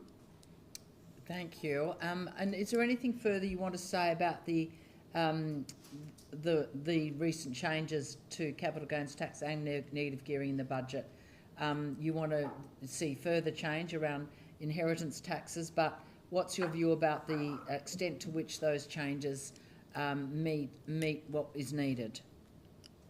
I think the withdrawal of negative gearing first is a good step forward, particularly because it exempts investment in newly constructed housing. That, I think, helps to kill two birds with one stone. In other words, it reduces a tax loophole that enables already relatively wealthy people to get wealthier, but it also steers investment, hopefully, towards new housing, which adds to the housing stock, the housing supply, and therefore will help to keep the future house prices increases down. So I think that all that's very welcome. On the capital gains tax front, I mean, getting rid of the 50% discount is long overdue policy, and to replace it with an across-the-board measure that simply addresses the capital gains over and above the general rate of inflation is very sensible. So I've no problem with either of those, and I suspect they will have some beneficial effect, not just in closing the gap between the taxation of labour and the taxation of capital, but also on making houses a little more affordable by shaking out people who've really just been speculating in the market for capital gains rather than actually with the intent of increasing the housing stock. So all that's very welcome, and I've no criticism of what has been done so far. Thank you for that. You also make quite a push in your submission in relation to public and more broadly social housing, emphasising that we need public provision in locations, especially where lots of people are working. And you make an argument alongside that, or as part of that, that it shouldn't be just a residual model of social housing, but one that's more broadly available, not just to those in serious and dire need, but for a broader range of people who cannot afford to rent or buy at current rents and house prices. Do you want to say a little more about, because that seems to me an important part of your submission, am I right? Yes, I'd gladly reflect on that a little more. It is an important part of the Everett Foundation submission, and it reflects the view that there's a longer-term problem around the provision of public housing, which goes way back before the Howard government years, where the problems of taxation bias became accentuated.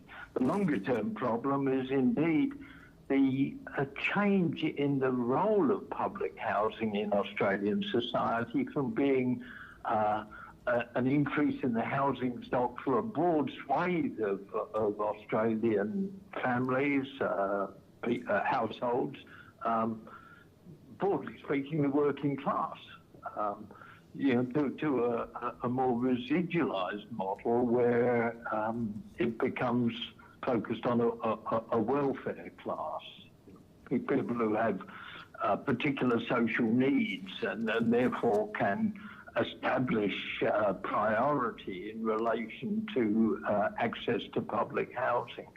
This residualised model hasn't worked because it's created a social stigma around public housing, which isn't necessarily the case. I mean, if the government is providing housing across a broad swathe of Australian society, there's no problem of social stigma. But if housing is only provided for people with complex needs, then you will get concentrations of people who create social problems for neighbours, and so a lot of people want to avoid public housing, even though the economics of it is good, but the social stigma and social problems associated with public housing areas is deeply problematic. That should never have happened, in my opinion, but it has, and frankly, the prospects now of rolling back the clock are very dim. So the question is what's to be done. Frankly, I think that the model developed in South Australia in the 1960s, 1970s was about as good as it got with public housing. There was an attempt, really, particularly through the South Australian Housing Trust, to use public housing in a way that was advantageous to a very broad section of people living within that state. And the model applied in other states was not quite as successful, but it's long gone. All one can do, I think, is say, well, now social housing, which seems to be the more preferred model, which devolves to some extent the management of the housing to community groups, should be given much more support. Frankly, I think provisions of affordable housing within new housing developments don't serve to meet the same need in the same way. That it's much more short term. It's not a long, ongoing solution to increasing the housing stock in a way that keeps a brake on the inflationary pressures. If public housing is provided at good quality, at affordable rents, then this helps to keep the whole of the inflationary pressure in housing markets at a much lower level than has been, unfortunately, the case in the last few decades. Thank you for that. If I can go to you, Deputy Chair, Senator Brown. Yes, thanks, Chair, and thank you for coming along today. I was interested in your opening remarks. You talked about the change in housing, the view of housing, but going from a human need to a commercial, more in terms of commercial. I just wanted to, would you be able to talk a little bit more about that, and when that conversation in the Australian community started and how we've got to the point we are now? Yeah, it's very fundamental. For me, it's fundamental because it gets to Frank. between different types of value. Excuse me, Frank, can I just interrupt you for a moment? We're just having trouble hearing you. What do you want me to do? Yes. Ask Senator Brown to go on mute while she's listening? Senator Brown, can you just pop your phone on mute while Frank is replying? Because both of them being open at the same time means we're getting a massive echo. That would be... Thank you. Yes, I did that, yes. Oh, did you? Okay. I worked it out. Yes, I just worked it out. Yeah, thanks. Try again, Professor Stillwell. Okay, yeah, that was quite a chorus, wasn't it? Sorry about that. Is that clear now? That's better, thank you. Yeah. In political economic analysis, there's often a distinction drawn between value in use and value in exchange. The former is about the intrinsic qualities of a good or service. You know, how valuable is it to the person who uses or owns that particular product? Whereas value in exchange is all about market prices and what things exchange for in the market. And ideally, the two things should be reasonably well aligned.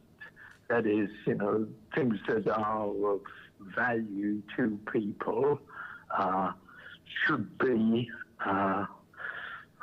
affordable, but in this case they're not. The value in use gets swamped by the value in exchange because speculators come in trading and taking advantage of taxation arrangements that reduce their overall tax bill by holding their wealth in the form of housing, in the form of other assets.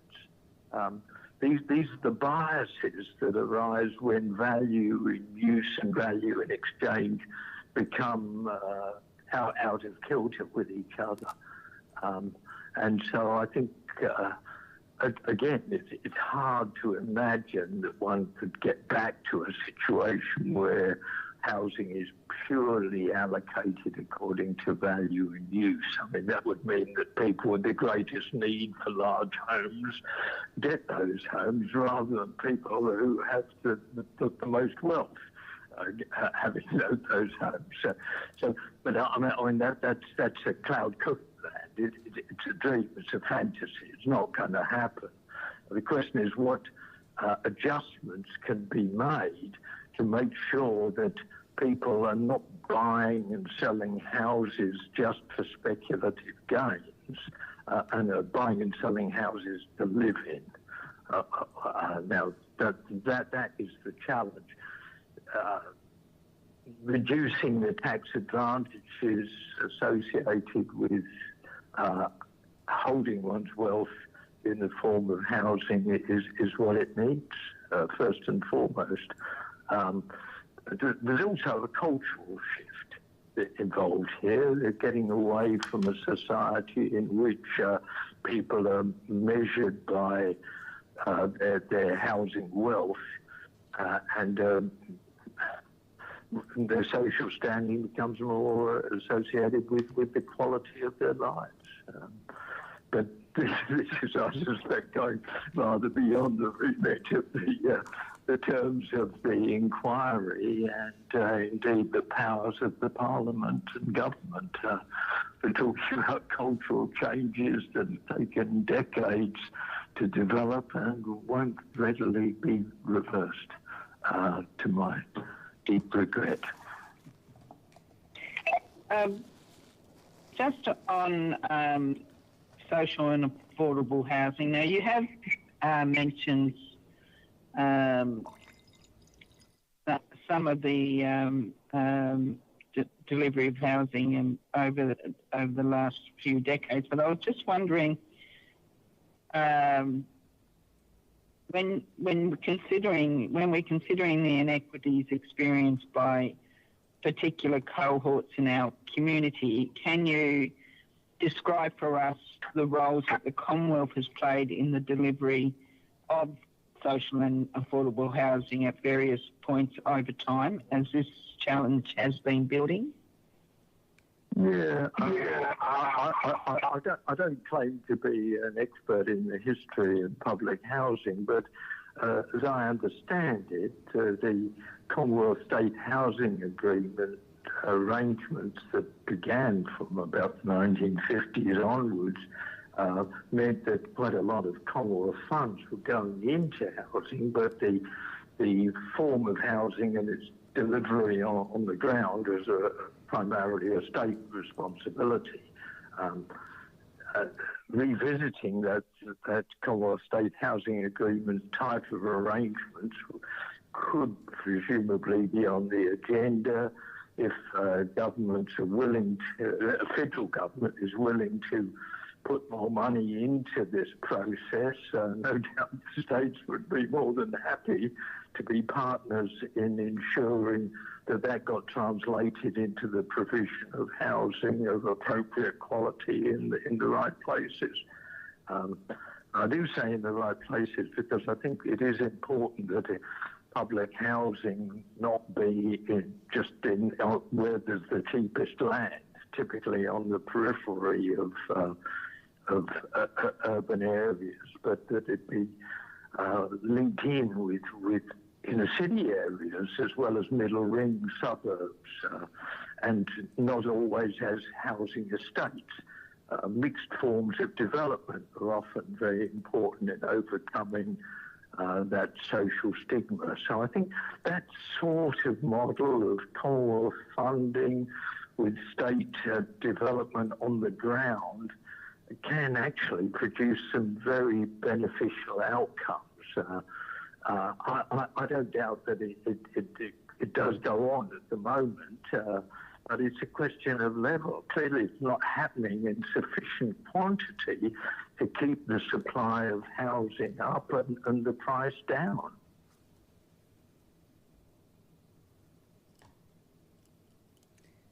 Thank you. Sorry, I hit the wrong button. That's fine.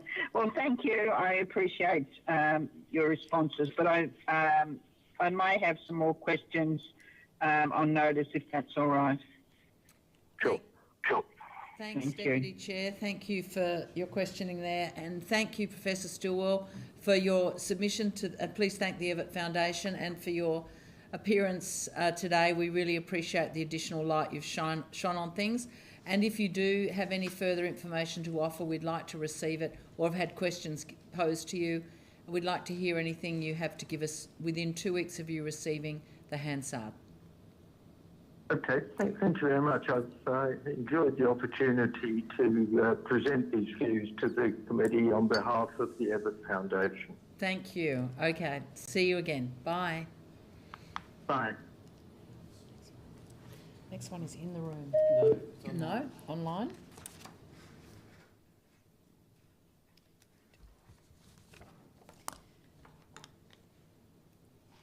So I now welcome a representative from Solar Citizens via video conference. Thank you so much for being here. I understand that information on parliamentary privilege and the protection of witnesses giving evidence to committees has been provided to you, Ms Armistead, is that correct? Yes, thank you. Great, and we can hear you, which is wonderful. For the Hansard record, would you please state your full name and the capacity in which you appear? Thank you. My name is Alia Armistead and I'm the Senior Campaigner at Solar Citizens. Great, and I now invite you to make a short opening statement, and at the conclusion of those remarks, we'll have some questions for you. Thank you. I'm very glad to be here today. So Solar Citizens is an independent community-based organisation working to protect and grow renewable energy and transport in Australia. We represent the millions of Australian households who are powering their lives with the sun and the many more who remain locked out of consumer energy resources, in addition to the vast majority of Australians who support the transition to renewable energy. Unequal access to household distributed energy, particularly access to rooftop solar and batteries for renters, is an important feature of housing inequality.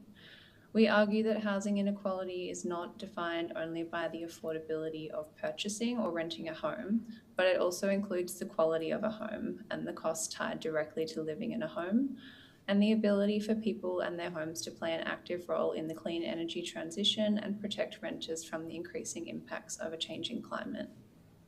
As detailed in our submission to the inquiry, rooftop solar is one of the few solutions currently delivering large-scale emissions reductions while also reducing household energy costs and improving Australia's energy security.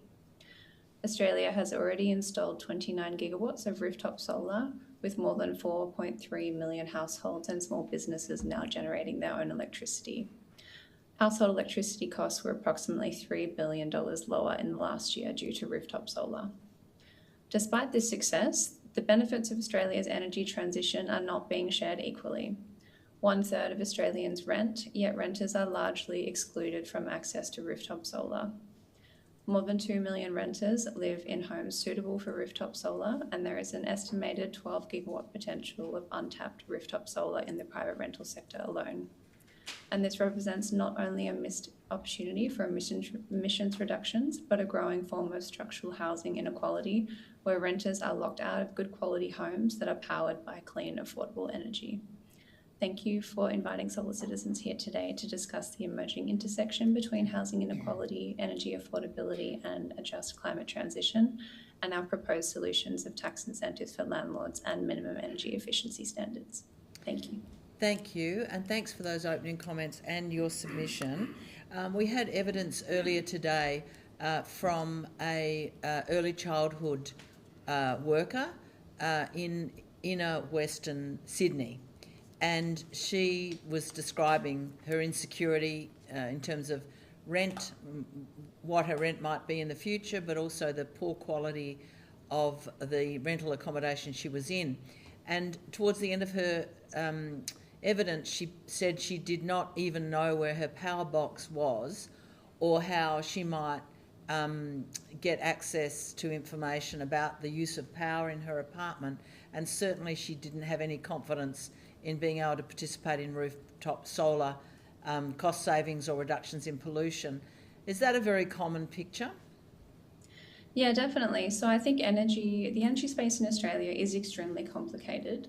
And I'd say that energy literacy is something that we definitely need more education on. But renters don't have the agency over their own power bills in the way that owner-occupiers do. And renters don't have the ability to invest in their own assets like rooftop solar, and so they're really limited to strategies to try and shift their energy use to different times of day, which we know can be successful, but can have limited success as well. And they're not able to make any of the structural changes to a home like insulation or rooftop solar and batteries that homeowners can. And so what we see is this increasingly kind of two-speed communities where we have people who are highly energy literate, and we know that people who invest in their own rooftop solar, their energy literacy increases hugely because they have the benefits and opportunity to interact with the energy system in a way that most people don't. And then people like renters and low-income owner-occupiers who have very little agency of what they can do in this situation. And what does this mean age-wise? How does that disadvantage young people in particular? How's that sort of political economy of energy work between generations? Yeah, well, we know that renters are much more likely to be young people statistically. And when we look at access to solar, we see that 44% of owner-occupiers have rooftop solar compared to only 11% of renters. And this is the same for batteries. So 7% of owner-occupiers have batteries compared to only 2% of renters. And we know that energy hardship is layered on top of housing stress. So 1 in 5 households are vulnerable to experiencing energy hardship, which is when more than 6% of your income goes to your energy costs, and renters are disproportionately likely to be in this hardship category. And on housing stress, 1 in 5 rental households are low-income households experiencing financial stress. And these vulnerabilities coexist with are layered on top of things like age, and then we have, older cohorts as well who are low income, predominantly older women who are still locked out of home ownership. In your submission, you make the case that landlords should have access to accelerated depreciation to incentivise the installation of solar power for renters. And you go on to argue this should be coupled with conditions to protect renters from unintended consequences. Can you explain the tax incentive for landlords to adopt energy and sustainability upgrades that you're recommending here? Yeah, so Solar Citizens are advocating for a change to the depreciation schedule for landlords who make investments in solar and batteries. Currently, you can write those assets off over a period of 20 years. And we're advocating that that schedule should be reduced to 5 years. I mean, we've seen with business when we have instant asset write-off that we get significantly increased investment in all sorts of assets, and we know that the tax system is very effective at driving behavioural change.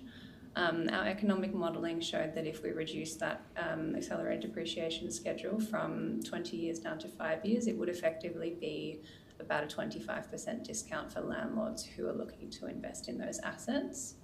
And we know that landlords and renters are both really supportive of this policy. So Solar Citizens surveyed over 700 of our supporters.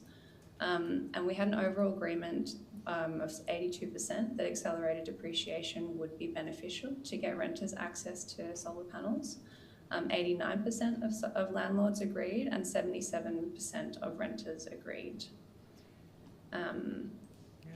I would also just add that the economic costing showed that renters in this situation would save upwards of $38,000 on their electricity bills over the 20-year lifetime of those assets, and landlords would save on average between $3,000 to $6,000 on those installations.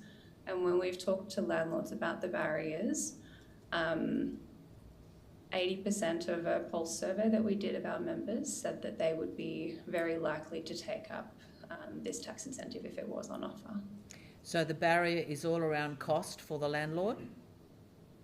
Yes, so cost was identified as the greatest barrier for landlords when we asked them what the main barriers were.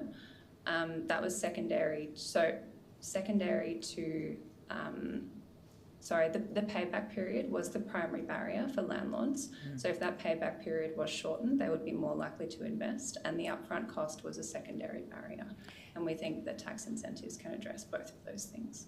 And in your view, why do we not have minimum energy efficiency rental standards across all states and territories?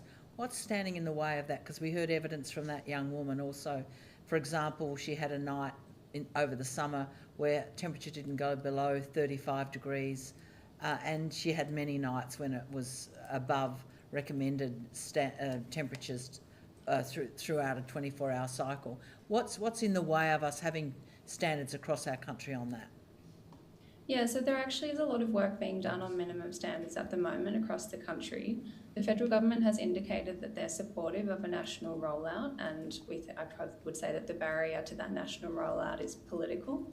But we do have some states that are getting on board. So the ACT already has some form of minimum standards where they have thermal performance disclosure, so that renters who are going to a rental inspection or looking to sign a lease on a property will know the energy efficiency of that property. Victoria have also recently implemented new minimum standards that won't come into effect until March next year, and the New South Wales government is currently undergoing consultation on whether they should implement minimum standards and what form that policy should take. And we've been advocating for performance-based standards rather than feature standards, because that allows an assessment of the property and upgrades tailored to that property specifically. These kinds of performance ratings can be something like NatHERS, our National Home Energy Assessment, which is currently already embodied in the National Construction Code for new buildings, but it's only a voluntary mechanism for existing dwellings.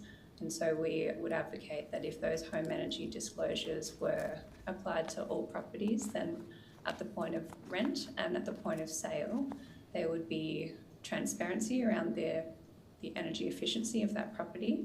And we could also mandate minimum standards for performance as well, which would see investments in energy efficiency upgrades like ceiling insulation or heating and cooling. And we would advocate that those upgrades should be combined with rooftop solar so that we are matching the increased electrification demand with new clean energy generation. Thank you for all of that. Last question from me before going to Senator Brown. Have you got views about rental caps or stabilisation? Have you got a model that you are thinking about or that you recommend in relation to the level of rent paid by renters? Yeah, so Solar Citizens don't have a specific model that we are recommending, but I would note that in the ACT, where they have minimum standards already, we've not seen any increase in rents as a result of those minimum standards since they came in. And the ACT also has rent caps that are a percentage of CPI. And so that seems to have been an effective model to both improve the quality of our existing dwelling stock while making sure that there are no undue or no cause evictions and that rents aren't increased unnecessarily. And I believe that the ACT is currently doing a review of their minimum standards at the moment, and I hope that those lessons will be shared both with the Commonwealth and with other states. So you see those two measures as necessary partners to each other? Yeah, definitely, because the reason that we are advocating for this is to improve the quality of rental housing and improve the quality of renters' lives. And we don't want the unintended consequence of mandating energy upgrades and installing solar on rental properties to be that we see increased evictions or excessive rent increases, that would completely detract from the energy cost savings that we're trying to deliver to renters. Thank you. Thanks for your evidence. And over to you, Deputy Chair. Thank you. Forgive me if you've already covered this, but are you familiar with the SHEPI program under the federal government? Yes, I am. Would you be able to just give some information to the committee about that program and what it covers? I might take that on notice, actually. I can speak to general minimum standards, but I would hesitate to give an overview of the entire program. If you could take that on notice and then give us your view and any other comments you wish to make. And that was my only question, Chair. Thank you, Deputy Chair. Thank you for coming along. Thank you. Great, and been a very useful submission for us to receive, and given the amount of interest of renters in decent living comfort levels and also avoiding cost, it's been a really good addition to our evidence. Just a final question from me. What additional monitoring and compliance standards are needed to make sure that rental protections as well as energy efficiency standards are actually in place? Do we need to make sure we're actually enforcing those standards, and what's essential there? Yeah, compliance and monitoring will definitely be involved. I think the role that the Commonwealth can play is in harmonising these rules across the country, rather than having an ad hoc piecemeal approach with different types of standards in different states, and that would help with the monitoring. Many states have rental ombudsmen or rental commissioners, and I think that these are probably the kinds of roles that would be enforcing these types of standards. In some states, they already enforce other renters' rights standards, and so that would be very likely the body that would be responsible for compliance. Thank you. Thanks so much, Ms Armistead, for your evidence today and for your submission. The committee's agreed that responses to any questions, I think you took one on notice, should be provided within 2 weeks of you receiving a copy of the Hansard transcript. But thanks for your appearance, much appreciated. So that concludes today's hearing. Thank you to all witnesses who appeared and to Hansard and Broadcasting. The committee has agreed that responses to any questions on notice should be provided within 2 weeks of witnesses receiving that copy of the Hansard transcript. Thanks also to the committee support staff, much appreciated, and to the wonderful staff who have sat at the back of the room and taken notes all day. The committee stands adjourned.